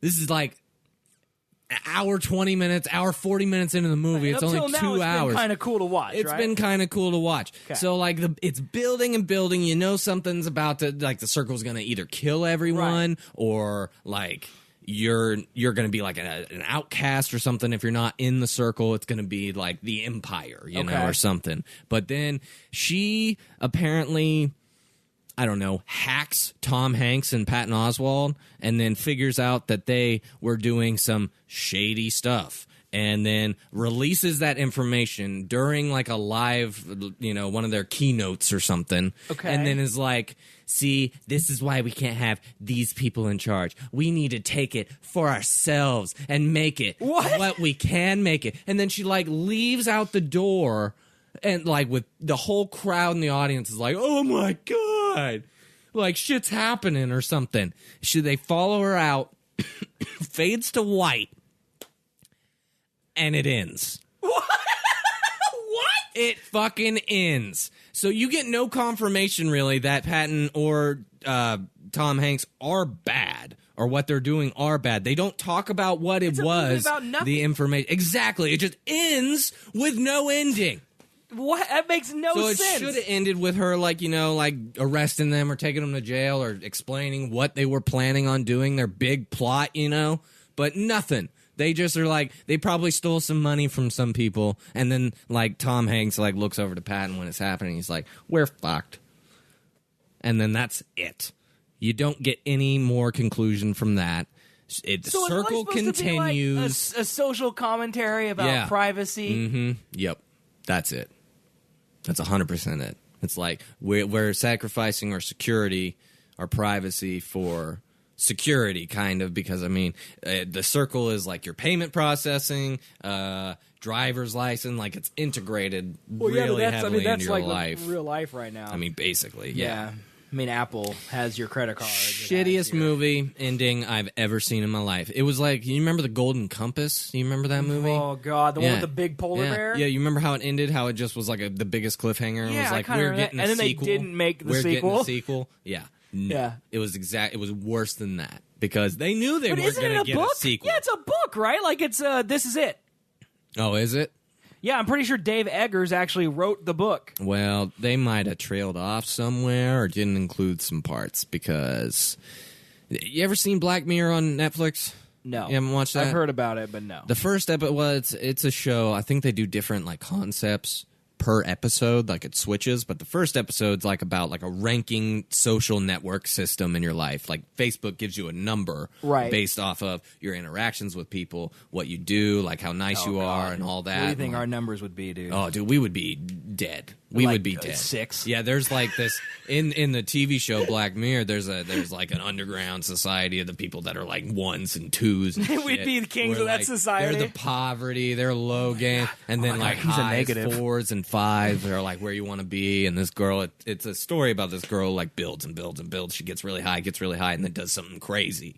And then, like, people just start downvoting her like crazy, and then she becomes, you know, dude, a 1. Why hasn't someone made a website about, like, voting people? Because then we'd end up like that, and it's going to kill so many people from suicide. They're just going to be like, I'm a 1! Like, that will happen. Then they're her, dude. That will, well, it's Trump's plan, man. Dwight Schrute, man. God. Said you needed a good plague. So is Trump a Russian spy? Is he? He's too dumb. I think he's he's not a Russian spy. I think he's a Russian puppet. Yeah, I definitely he's think got that. like a buddy of his that is like his mentor, that's his second daddy, you know, who's just like, here, Donald, do this now would be good. Well, I think they play with his ego. Like they say, if you do this, you will get this, and that'll make you look great, and he just does it because that's his... Well, if you haven't heard, we no longer have an official FBI director anymore. Right. You know, the agency that was investigating the Trump administration for ties to Russia. Yeah? Yeah. Uh-huh. He let go of the FBI But you saw that Trump's director. note said that he said 3 times that Trump wasn't being investigated. Yeah. So that totally just doesn't bring I love up the like reason. these leaked documents that have things in them that are obviously written so they that could wasn't be leaked either. No, it was leaked. Right. It was leaked. It was leaked by the White House. Right, but that's yeah, what I he mean. wanted people to see it, and Right, that's why he wrote put that in part. there. Exactly. But leak this out. it happened Tuesday. All of Tuesday, like people are like, "What the hell? Bad timing. How is he doing this?" He thought it would be good for morale of the Democrats because they didn't like Comey for what he did to Hillary. Right. 12, 11 days out from the and election. Then the next day he said, like, I fired him because he was looking into Yeah! Yeah, he just came out and said it. Literally, the story that they made. Yeah, like I saw this. Just didn't make sense. I saw this Just GIF on doesn't Twitter, make and it sense. was like the White House, the day Donald Trump fires Comey, and it's like this person doing like this beautiful quilt, and then it's like the next day, and it's like Donald Trump ahead on Godzilla, and it's just knocking over buildings. It's ridiculous. He said that I've heard words that he's thought about firing Comey since he got inaugurated. I've heard that it was because of what happened about a week ago when Comey testified about the investigations and asked for more money to investigate. And then Trump didn't like that. And then he thought in his head that, why are people still talking about this Russia thing? I can't stand it anymore. Yeah. I'm going to fire the guy leading the investigation. Just to stop it, because it's just fake news. Well, that's why I think and people just don't need to hear it anymore. He can't be smart because you can't fire the FBI guy and expect the FBI guy to not talk to the media or have he threatened him, man. Well, that's what I mean. Like he's like, yeah, I'll tell you everything, but it has to be public. It's like you can't. I hope we there's talked no about this tapes. on our last show. How there's like 4 people who really run everything that goes on. I would think the director of the FBI is probably pretty close to that circle of those 4 people. Pretty close, like, but not. He's not CIA, NSA, but he's close. Mm-hmm. He's close enough to know more than I would think the president would know, and have more power than the president. And about has. even him, the president. Right. Exactly. And you just piss those people off. Like, why would you piss off those people? He thinks like an asshole. He just thinks like, I'm president now. Former presidents have gotten better treatment than me. Why am I getting treated so poorly? Right, like, so he fires the FBI director is not going to be investigating Obama for not being an American citizen or some shit. Right. And everyone's comparing him to Nixon because Nixon fired the deputy director of the FBI. Yeah. Well, it's just a fucking shit show. It's just a shit show, man. I pulled up this article because I read this on Reddit and it depressed me to no end. And it basically the head of the census, his name was something Census, Mr. Census, and he resigned. Mm-hmm. Okay, he quit basically because they were forcing him to make changes to the way censuses are gathered, and he didn't like it, so he resigned his position. Mm-hmm. Well, like I was just like, okay, the headline for this is clickbait. It's like, the head of the census resigned. It could be way worse than James Comey. And I'm like, all right. So I clicked it, and then I started reading the comments. Uh-huh. These are Reddit comments. He says, the public could also lose faith in the legitimacy of the census results if they are seen to be politicized. I cannot talk.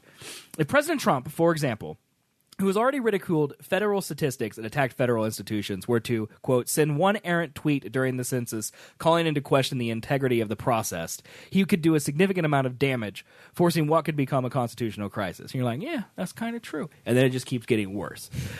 Next comment. Well, the real nasty scenario is coordinating with the voter suppression panel to figure out the right target counts, strategically undercounting unfavorable demographics, and then using that discrepancy to question the validity of registrations.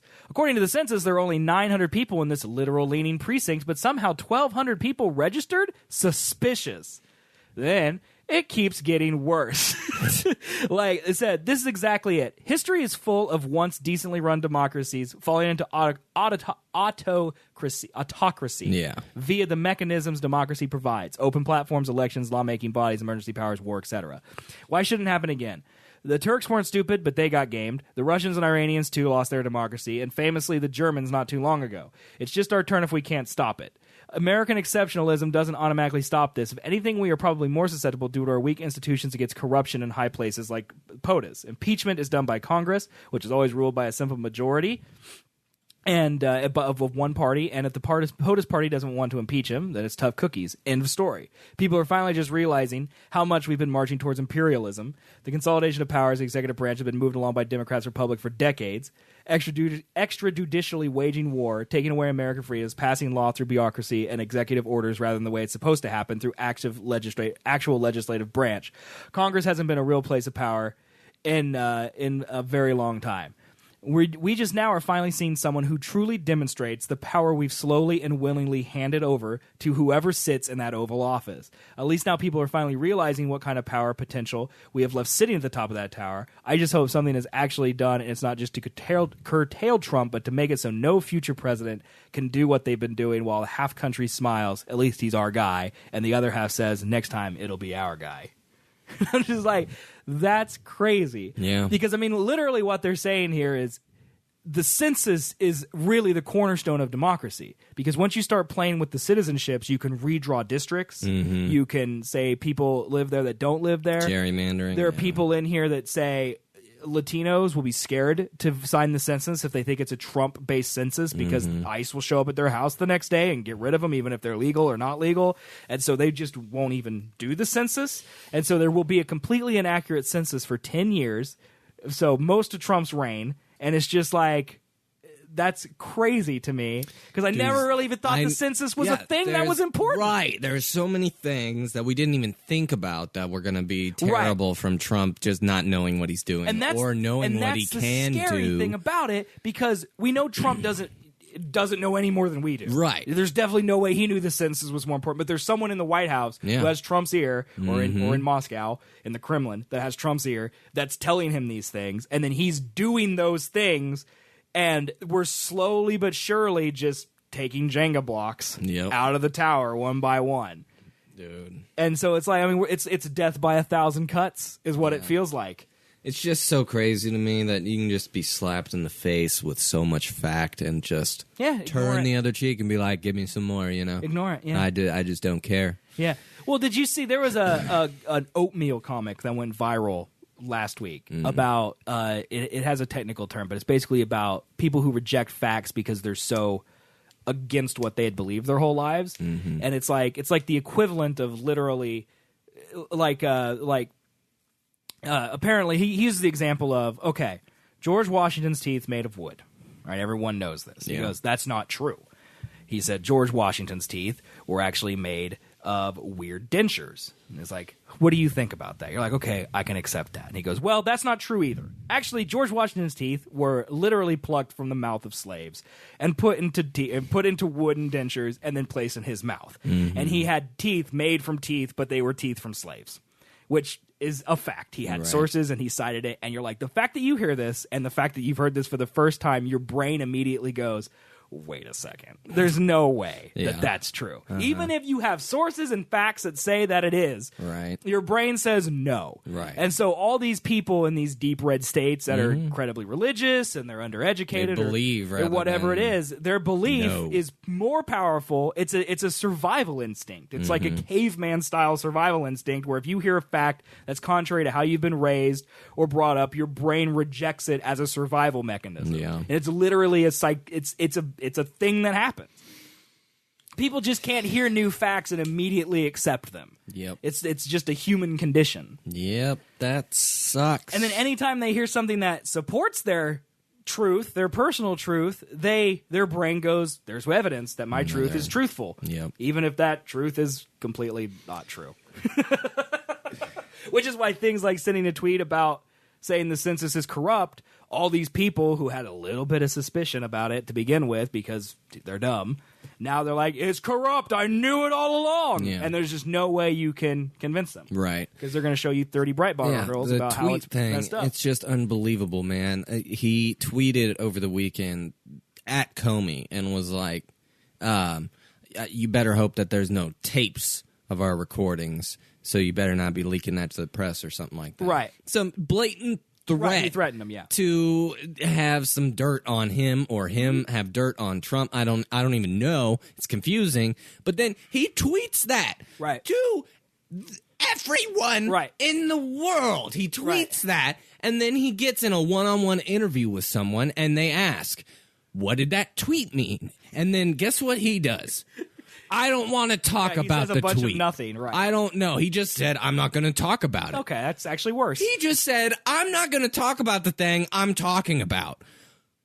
Are you a fucking idiot? Yeah. I just don't.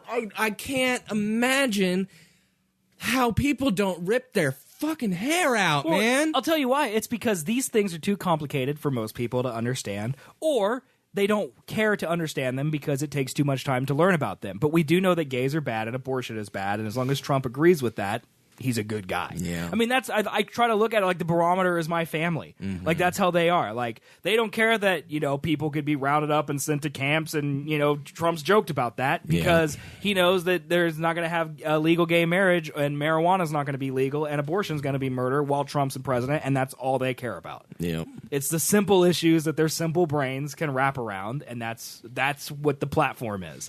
It's just crazy that just utter lies can just facilitate just terrible regression and no progress. Like the next 4 years, no matter if Trump gets impeached and Mike comes up, Mr. Pence, right?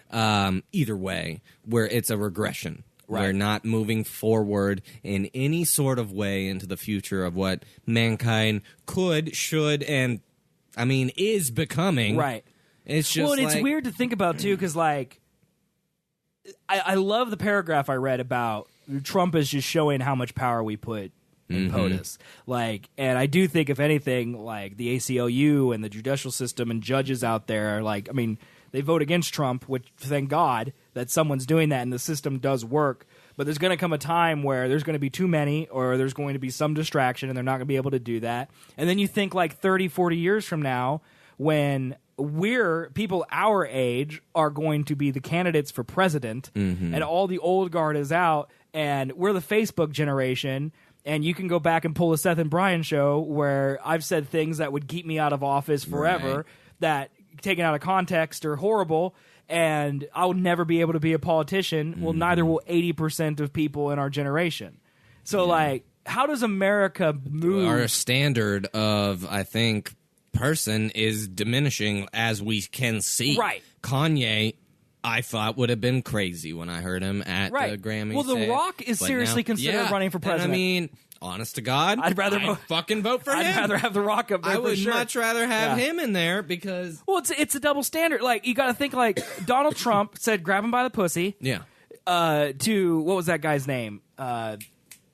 I want to say Donnie Deutsch, but it ain't Donnie Deutsch. What is that guy's name? Fuck. It's Billy Bush. Billy Bush. So he said to Billy Bush. Billy Bush immediately goes on leave, is eventually fired. He resigns, but he was fired. He was fired for it because he was there when the president of the United States said something to him. He was fired. Yep. And then the president is the president. And then Bill O'Reilly, guy number 2, who basically helped Trump get elected in his own way and has been on Fox News harassing women for, a long recorded period, apparently. And just because Roger Ailes was there previous, he was maybe protecting him. Yeah. And then since he went because of the same thing. Same thing. But Bill O'Reilly interviewed the president. Yep. After the Super Bowl, I believe, is when he did that. And it's just now he's gone. Yeah. Because of sexual harassment, which is what's crazy. What happened to be he's going to go Trump. the Alex Jones route. He's going to have his own podcast. He's going to be on YouTube. He'll make more money and have more viewers not being on cable than with his podcast than ever before. Yep. And now he's going to have a bigger platform, and he has less rules because he's no longer on a news network. He could do whatever he wants. Yep. He could say the frogs are making people gay and that Chili gave him the farts or whatever the fuck Alex Jones said. But that's the thing, man. It was a sad time. And I want, whenever Republicans are trying to defend Trump in this situation, and they're calling on the Democrats, being well, why are they just piping up now? Right. Why have they brought this up now? About the James Comey thing. They wanted James Comey gone back in November, but now they're he's an integral person. And it's yes, that's what their supporters, their constituents, are screaming at them. Yeah. Like, Democrats, I feel like 90% of them have to think the president is a goddamn idiot. I would think just a most of the Republicans idiot. do too, but they're maybe all getting their even evil. line. I don't know. The percentage is high. He's got a super low approval rating already. Yes, and I mean, I don't think any other president. I'm pretty sure there's been a couple, but maybe hasn't had an approval. Yeah, rating. But it's 120 days in his presidency right now, and it has constantly been on a downstream. Right. So, because America isn't getting better. I don't believe that there is enough people that hate and believe the same thing as Trump to keep this up for a long time. Like, I feel like that base is going away. To me, it's money talks. As long as there's people out there giving money to these politicians. Because the Republicans, I feel, are exactly like the Democrats. Like, they don't think Trump is all that smart either. But Trump doesn't have too much power. Like, the Senate and the Congress have a lot of power with Trump, and combined together, they can do pretty much anything. Yeah. So, but the Senate go along with Trump just fine because the people are still giving them money. Because they don't care about us. They care about the NRA giving them $1 million. Or they care about this lobbying thing giving them $1 million. That's what they care about. Well, I mean, there's several movements. Well, it's like the FCC. Like, John Oliver famously crashed the FCC website last week because they were talking about net neutrality on there, and he just crashed it. Well, the FCC just took their forms off the site. Now you can't leave a comment anymore, so problem solved. I mean, that's how they handle things now. Yep. And that's the idiot's way to handle things. Like, literally, if someone came up to me and like, people were complaining about your thing and we're getting flooded with emails, what should we do? But like, just take the form off. Like, that would literally be what. Stop hearing. What idiot me would do. We know what we want to do. The president, right? His job is to listen to us. Just because so it's not a corporation. Now. Yeah, it's just crazy. It's the White House. Mm-hmm. It's different if you were a private corporation. Yeah. You can do whatever you want. You want to be an idiot? That's fine. It's your company. It's your money. You do what you want.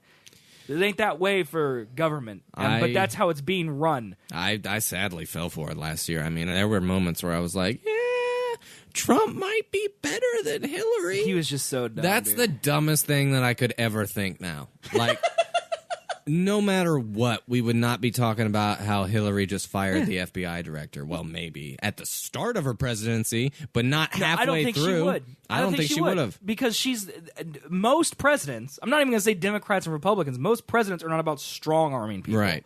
They're about, let's do what we can to make this work the best we can for as long as we can. And Trump's just like, no. You're fired. Goodbye. Let's just change shit. Yeah, leak this to the press. Let's just do some. Yeah, and he's still saying drain the swamp like he's doing something heroic.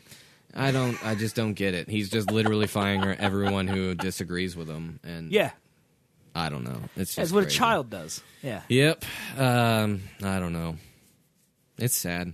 It is, dude. But that census stuff, that was crazy to me because I never put that together. But it's just. Oh, you don't count these people? Well, now they're not represented anymore. Like all the facts that we took for granted as facts can no longer be facts. Right. Because, I mean, all the things you go, that can't happen trust. because of X and Y. Well, that's no longer the case. I mean, yeah, I remember when people, I mean, this is my second, basically first presidential campaign and new president run that I've experienced that I paid a lot of attention to. Right. This is my third. Yeah. I mean, there's just never been this much negativity against him. No. And, like, I mean, just stupidness. But he still won. And not like, just, it's so dumb stupid. Like, dude, can I just tell you a completely unrelated anecdote about Pinella that yes, I just need to get off my chest? Sure. So, I'm going to sound like a total idiot. But I'm going to go for it. All right. So I do another show called The Weekly Reset under a pseudonym. It's a Destiny podcast. And there are two enemies in Destiny. What we're doing right now is because there's a lull in Destiny content because Destiny 2 gameplay, the first reveal is Thursday. Oh, okay. So for the last month, there's been nothing new to talk about. So what we've been doing is we've been going back and ranking things in the game, like the best strikes in the game, and the hardest bosses in the game, and the best crucible maps. And one of the ones we did was ranking the enemies, just the general enemies from most difficult to hardest. And we only disagreed in one spot about a Colossus and a centurion. All right? Okay. You don't know these people. I don't. Neither do our audience. Nope. Basically, one of them is stationary, but a tank who can shoot rockets and has a giant minigun. Okay. The other one can jump all around, has an overshield, and like a shotgun. Okay. Penella thought the one that jumped around with the shotgun was more difficult than the Colossus, which is the one I thought was more difficult. All right. Penella's logic was, you can just snipe the Colossus from far away, and they're hardly ever in the game. Well, the reason they're not in the game lot is because they're hard. And so Bungie doesn't just throw you in a room full of Colossuses like they do Centurions, because you just die immediately. Yeah. You can only handle one at a time. That's the whole point. Gotcha. But, we had one dude in our chat. We both have over 1,000 hours of Destiny. Penella has about 500. So combined, we're like 5 or 6 times more playtime than Penella. Yeah. And then you throw in all the other people who are like that. And we both said Colossus. Penella's wrong. So Penella put up a Twitter poll that literally said, the wording was, what would you rather fight, a Colossus or a Centurion? Okay. Which is backwards from how we discussed it on the show, which is what enemy is more difficult. I didn't even read the poll. I just voted for Colossus, which is the wrong thing to vote for, because you should vote for Centurion because they're easier. And that's who you'd want to fight. And so we were playing a game together, and I mentioned before the show, it was like Monday, we record on Tuesday, and I was like, I can't wait to bring up on the show tomorrow how I was right, because Centurion won. Colossus won. And so I looked at the poll and go, yes, people thought Colossus was harder. Well, what it really meant was that more people voted, in Penella's mind, voted for Colossus because they're easier to fight, including me. I voted for the enemy. Okay? Right. And so I told him, I was literally shocked when he told me that I had lost. I got into this whole thing. You should go watch it on Twitch. It'll make you kill yourself. All right, it's horrible. And basically, I asked him, go put up another poll and word it the way it's worded this way, because people don't read on the internet. And he's like, hey, man, I don't care if people don't read. I won. It doesn't matter. It's like, I'm like, you sound like Donald Trump, who's just saying you're right because you're right, and you won't redo it because you're worried about the results being opposite now that it's been worded correctly. And he's like, hey, man, Donald Trump got more votes than Hillary did, and that's why he won. And at that point, I realized that it was time for me to stop arguing with him, because he doesn't understand how voting or elections work. Yeah, electoral college is like that. I'm like, I literally go, Hillary got 3 million more votes than Donald Trump did. You're right, man. You're right. I'm sorry. I will stop arguing about it. Yeah. Because that's the only way I could have. What kind of votes do you mean, Penella? Do you mean the popular vote, or do you mean the electoral college? The popular vote. Oh, of course he did. He definitely meant the popular vote. He thought more people voted for Trump. Penella's a stupid twat. That's what he is. And if he's listening to this conversation, he is so triggered right now, and he's just raging inside. But you start your own podcast, Penella, that no one will listen to, and you tell them. Yeah, you tell him. You tell him that. You tell him. But it's just, it enraged me. I bet. So much, because I know I'm right about the poll. Penella tricked me into voting for the enemy in the poll through his terrible writing ability. Yeah. And then he tried to convince me that Donald Trump was voted by more Americans to be president, in some type of correlation to how we voted for Colossus and Centurion. Wow. He's a smart guy. It's that one thing, man. That one's a smarty. Yeah, I'll never forget that lie.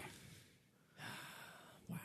Yeah, man. You lost, though. I did lose, technically. You did lose. Hey, can I tell you about my losses? Yeah, sure. Because I have some. And so I thought... I can't wait to hear this. I did not expect it to go this way. I thought that I saw this guy I follow on Instagram. This is how it all started. And he had some random stranger on the internet, or is it someone you know? He's a director. It's a random stranger. Never met him, but he's a director, and I've seen his content. He's good. He's worked with like Luke he has Holland. some reputation. Yes, he has a reputation. All right. He put up a picture of his app that he uses to invest money, right? Stocks and stuff. Okay, so it's like a stock trading app. Yes. Okay. And it was like really, really low graph, really, really low, and then boom, spike. He made $600 in one day. Wow. And I was like, all right. I'll bite. I can do that too. I'll bite. If it's just time and effort, like, I mean, if that's literally all that I just got to look at my phone and then hit sell at some point during the day. Right. I mean, basically, that's it. Buy low, sell high. Right.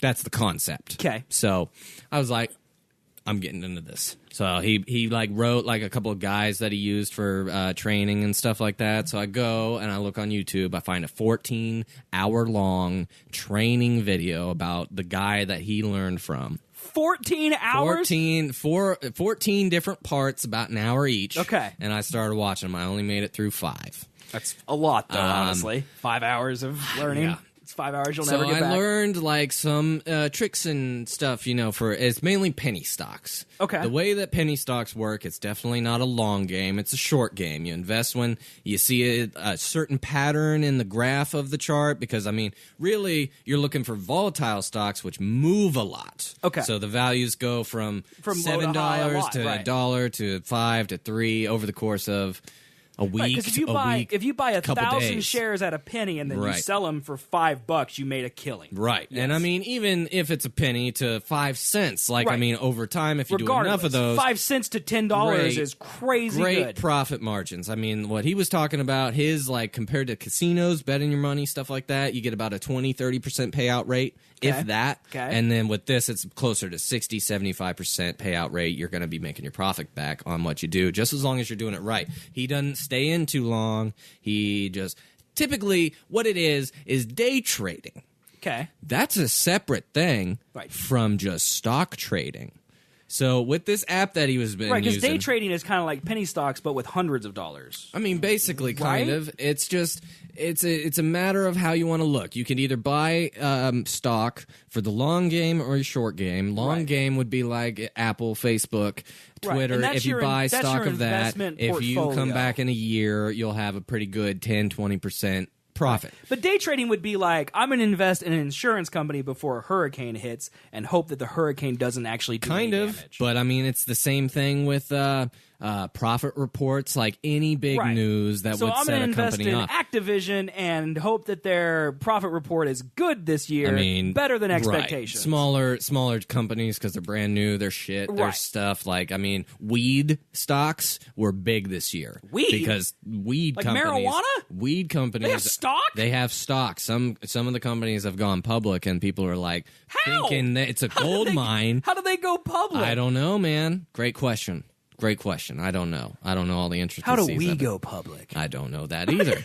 We would not be making anything. Dude, we already got a stock symbol. TSACS, man. It's so good. Anyways, so good. So, on this app, to be a day trader, there's a law in place, like to make more than $250,000 a year. You have to have more than $25,000 in your trading account to day trade more than 3 times in a week span. So the stock market's open 9:30 to 3:30 Monday through Friday. Yeah. Basically. Well, I know that like you have to have like a median income of some amount of money to buy like big stocks. Yeah. Like I don't know if it applies to this app, but like just in general, like if you wanted to buy Facebook to have like a broker, you have to have like $200,000 in net income or assets. You don't even need that. I could buy Facebook right now. The good thing about the app I'm using is it's called Robinhood. It has no commissions. There's no money exchange. Are they the person with assets and you're just kind of using them? I don't think so. I think it's I'm pretty sure it's just like I had to register as a broker. Like that was the one sketch thing is I had to submit like social number, address, everything like that. For them. I mean, I wonder if it's like a Wolf of Wall Street where you work now at a. I use their platform to trade, and so yes, it's not that I technically work for them, but I am using their platform to do the trading. I mean, there's only so many good internet stock trading sites like E-Trade. Right, and this is this is the same type of thing. It's just they don't take commissions. It's a non-commission based, and it's an app. On your phone, which sounds convenient to me because E-Trade sounds scary. Yes, it was. I signed up for E-Trade. I didn't even know where to start. This app was very easy. I used E-Trade like 6 or 7 years ago. But when I used stocks, the downturn of having a penny stock trading philosophy, like if I'm buying in the morning when the peak is real low and this stock's down to like $1, I'm going to buy 50 shares at $1 in the morning, wait until the afternoon when it has had a chance to work its way back up, and then sell for a profit. Okay. But you can't do that more than 3 times in a 5-day period. So if you're looking at two different stocks on the same day, right? So what's your problem, man? Just put $25,000 in your account. Exactly. Let me just whip that out of my ass. But the bad thing is the guy I'm watching is trading with small accounts. So he's got like 2,000, 6,000, 12,000 in his accounts. But with this app, it doesn't matter if what you buy the stock is. You can only do 3 no matter what. Whether if it's a day trade. If it's a day trade. So are there different classes of stock? Like this stock, like there's Facebook's penny a day stock, trade, right. and penny stocks are not. So you can do unlimited penny stocks. You want to do day trades because they're volatile. They move a lot, so your profit's going to be easier to get. Okay. Facebook is going to move 2 cents, if that, up and down in one day. So that's a long play. But yeah, I mean, the idea for Facebook is 5 years from now it'll be $10 more a share than it was. Right. Yeah. And I'm just looking at this app, and then I hear this law, and then I'm trying to apply the philosophy I've been learning through this 4 hours I've learned. Okay. And I'm like, I can't do this. 3 trades in a week isn't going to make me any sort of profit that's going to be good. Buy and sell. Right. That's one trade, right? So if I bought on one day and then sold the next day, that's not a day trade. That's fine. But with penny stocks, it's really risky holding overnight because something could come up, something could do something, like any news could break, and that would just drop you could literally buy instantly. it at 50 cents on Monday, wait till Tuesday, and Tuesday it's 2 cents. Right, and then you lost 70% of the money you invested in it. So it's impossible. It's so risky to keep it in without an out. Right. So really, you can only do 3 stocks a week. Right. It's really what you're up to. I could do, there's like a medium, there's definitely a range. You got penny stocks that you really need to watch in a day. You got like and how do you find $5 to these, $10? Man? You Google, Reddit. And don't you think other people are doing the same thing? Yep. So how do you plan on making money when there's a dozen other bozos out there doing the exact same thing? It's about trying to find the right leads and about timing, basically. Because, there's trades that he's missed out on that he's talked about where he was like, man, if you got in here and then sold here, you would have made $250,000 in a day. You know what we should have done years ago? What? Got Bitcoin. Yes. There's a dude, I read this Reddit post in like Sad Stories or something, and he literally posted like, 5 years ago, I bought a $20 pizza with Bitcoin, and those Bitcoins that I use today would be worth $2 million. Yeah. They have, it started out so fucking low, and now it's like $500 a Bitcoin. Yeah. Oh, it's like $900. Is it that? Yeah. Oh, God, man. That's crazy. It's nuts. Yep, that would have been a good one. So, it's harder than you think to invest in the stock market. $1,811 right now is a Bitcoin. You have one Bitcoin, it's $1,811. Wow. Yeah. That's insane. Yeah. It can't keep going up, though. I bought Bitcoin at $300. Yeah. I bought $10 worth of Bitcoin when it was at $300. So that's 3%. Yeah. So what's 3% of $1,800 right now? 400. So I would have spent $10 and made $400. Mm-hmm. Yeah. Yeah. It's going. I think it's obviously going up because it's the last time I. $1,000 though, man. It's obviously going up, but even if you buy 10% of that, the second I buy it, it's gonna go down. Yeah, it's gonna be like, look at this. There's another eBay one. eBay just came out with a new fucking coin match service. It's your new e-commerce e-coin. Dogecoin. Yeah. You know Dogecoin? It's stupid. Really? All right. This guy, Doge. So Dogecoin right here.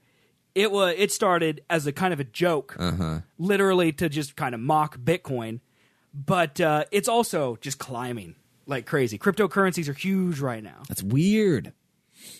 And they're going to drop. They got to drop at some point. Well, when Bitcoin drops, you got to buy it this time. You got to. Because this is the second time it's been huge. Second time? Yeah. It's gone up and then down and then up again? I don't think it's ever been this big. Right. But it definitely, when I bought my $10, it was at $300, and like a couple, I want to say it was like a year maybe later, I cashed out and it was like $900. Made like $60. I would have made $400 if I waited this long. What was I going to say? Darn it, I just lost it. But no, I'm not investing in Dogecoin. Doge. I think I want to say Doge. Gogue. But doesn't it look like Doge? It's dog. Doggy. Doggy. Doggy. Doggy. But yeah, Doggy so coin. I'm bad at stock investing. So what I did, before I learned that this app, you can only do 3 day trades in a week, I bought some stock in a company. I bought 20 shares at like $1 or something like that. Okay, then, so $20. It's not bad. Over the course of the day, it went down. And so I bought it, and then I was like, I'm busy today. I don't want to watch it. I don't want to see it. I don't know what I'm doing yet. Like, I haven't learned. I'm selling. So I sold like almost immediately. And in that amount of time, it went down 1 cent, and I lost 2 cents. So you basically did nothing. Yeah, I did nothing. I still have yet to do nothing. I'm gonna you still do have money in there? Yeah, I got my $100 I deposited as the first deposit. It's just sitting. I own no stocks. It's just sitting in my Can you brokerage get account. it out? Yeah, I probably could. Okay, are you going to? No.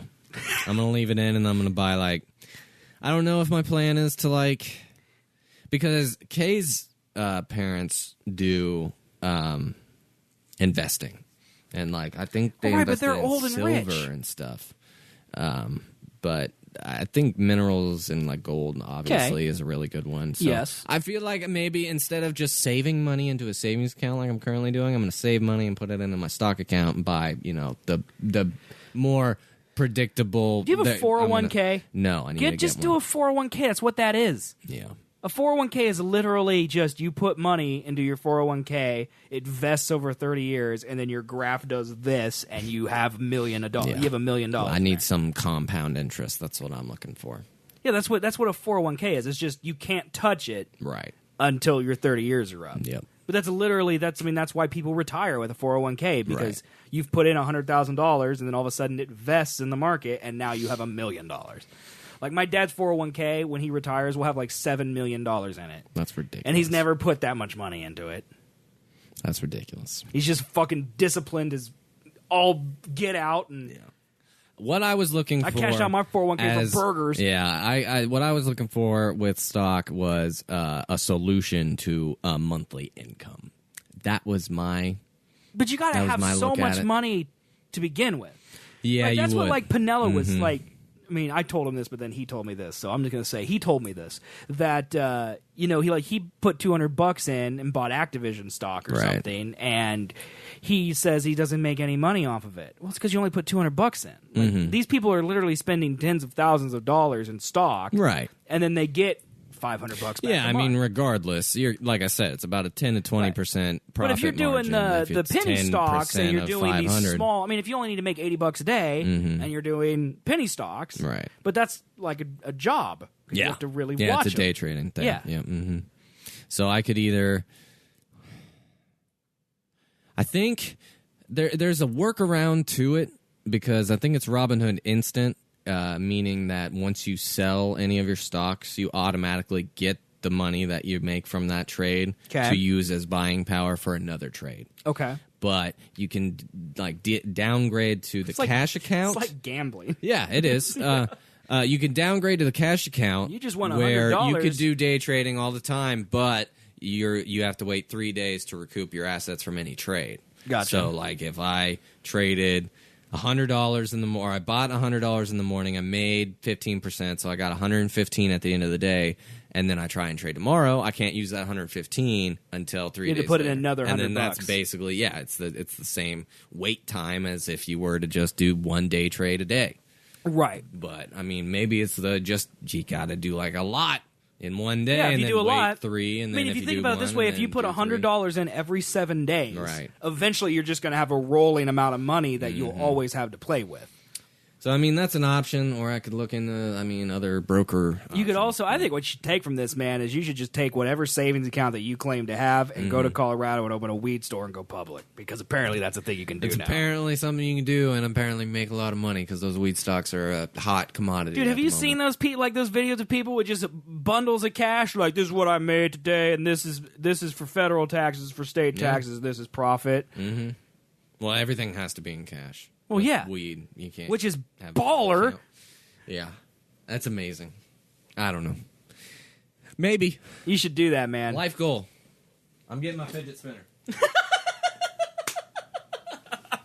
Well, Oh, I feel good, dude. Yes. Well, is there anything else we really want to talk about on the show? I think I got my stock. We could talk about this muscle gloop. We could talk about these buried bodies underneath an insane hospital. That's just predictable. We could talk about the Tesla roof, which is literally the one thing I put on our prep that we just... Nope. Nope. I mean, or we could just end, I think we should just end. I mean, Tesla's solar roof may be the future of energy, maybe, and it's apparently cheaper than people thought. I mean, now you're talking about it, we kind of have to read it, so. I was just summing it up.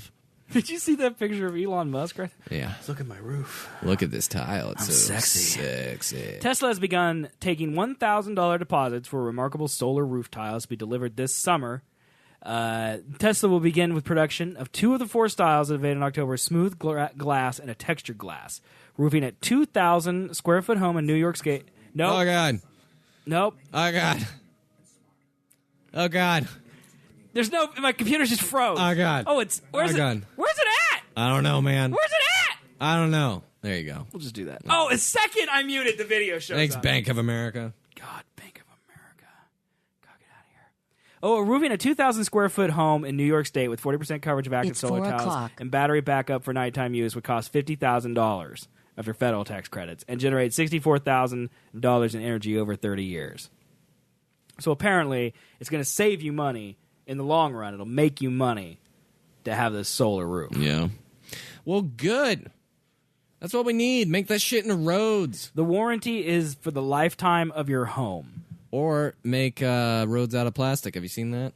Yeah, I've seen that. People are making that? There's like a lot of reasons that doesn't work, though. I don't remember what they are, but birds. I remember there's a lot of reasons. Birds. Like weather, I think, was a big one. That would be kind of a conductor, you would think, for electricity. Dude, I don't know how plastic? it works. I'm not a scientist. You're the scientist. Remember, I knew science, music and plastic, geography. conductive. Don't touch it when you're touching electricity. All right, let's. Or maybe it's rubber. Let's play our stupid outro music. It's rubber that you're safe. I mean, I feel like our outro music is definitely needed right now. You can't hear it, so you're just scatting over the music. All right, guys, so let's recap. What did we learn on the show today? We learned... USA is going to hell. We learned that. We learned Donald Glover isn't really as good as everyone says. Somewhat overrated. We learned that part of the reason the U.S. is going over is because a lot of people are naming their babies Kylo Ren. And buying fidget spinners. That's true, even though Colby's obsessed with it. We learned that there's a guy out there who can use Microsoft Paint to create amazing artwork, and he's a dick.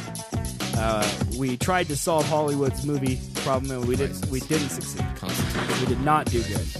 And we learned that Colby is in the stock market, and he gave up after 5 hours of training and one trade. Yep. Dude, I want you to come in every week. I don't think anybody else has that stupid-ass story. Like, I really don't. You think what do you somebody mean? else is like, I'm just going to randomly download this app, give all my personal information to it, and then do nothing with it. Because I gave my social. I bet there's a lot of people that do that. Yeah? I bet there is. I bet you're right. That's kind of just maybe that's what the App Store is nowadays. Yeah. Just dead apps. Like You just... with dead services. Oh, yeah. Oh, yeah, dude. Tons. But, yeah, I think we should have a Colby stock update every week on the show. All right. What do you think, man? I will. Yeah, that sounds Do you good think to me. you'll have an update next week, or will you already be done? I probably will already be done, but we'll see. We'll see. We're gonna have it anyway. I got $100 in there that I don't have in my bank account. Right. So to me, that $100 is burnt. So we're gonna see if I can burn it. Well, if you can get it out though, back into your bank account. Yeah. To me, it's burnt. Okay, so it's already gone. It's money you spent. To me, it's burnt. Okay. All right. So if we lose it, we lose it. If we don't and we gain some money, then maybe we'll have some more entertaining content for you. I can't wait to see Better what you do website. with that $100. Yeah, let's see if I can turn it into $1 million. Yeah, dude, that'd be great. Yeah, get us a studio on the moon. Literally nothing. It's gonna be zero. That's what's gonna happen. Hey, man, I'm hoping for my moon studio. Yeah, me too. Yep, that's what I want. All right, guys. Well, thank you very much for listening. We're Seth and Colby. We're live. We're live every Sunday. I forgot what today was. At 2 o'clock Central Time at duo.com/live. Of course, you can subscribe to us on iTunes and get all the things. Just go to our official website. Go to SethandColby.com. It's the easiest way to get there. And if you need to go to Duo, it's DEWOH.com, but don't go there. Go to SethandColby.com. It's way easier. All the links are there, and we will be back. We'll be back next week, right? Yeah. All right. Next week. We ain't got nothing going on. So we'll see you guys then. Bye.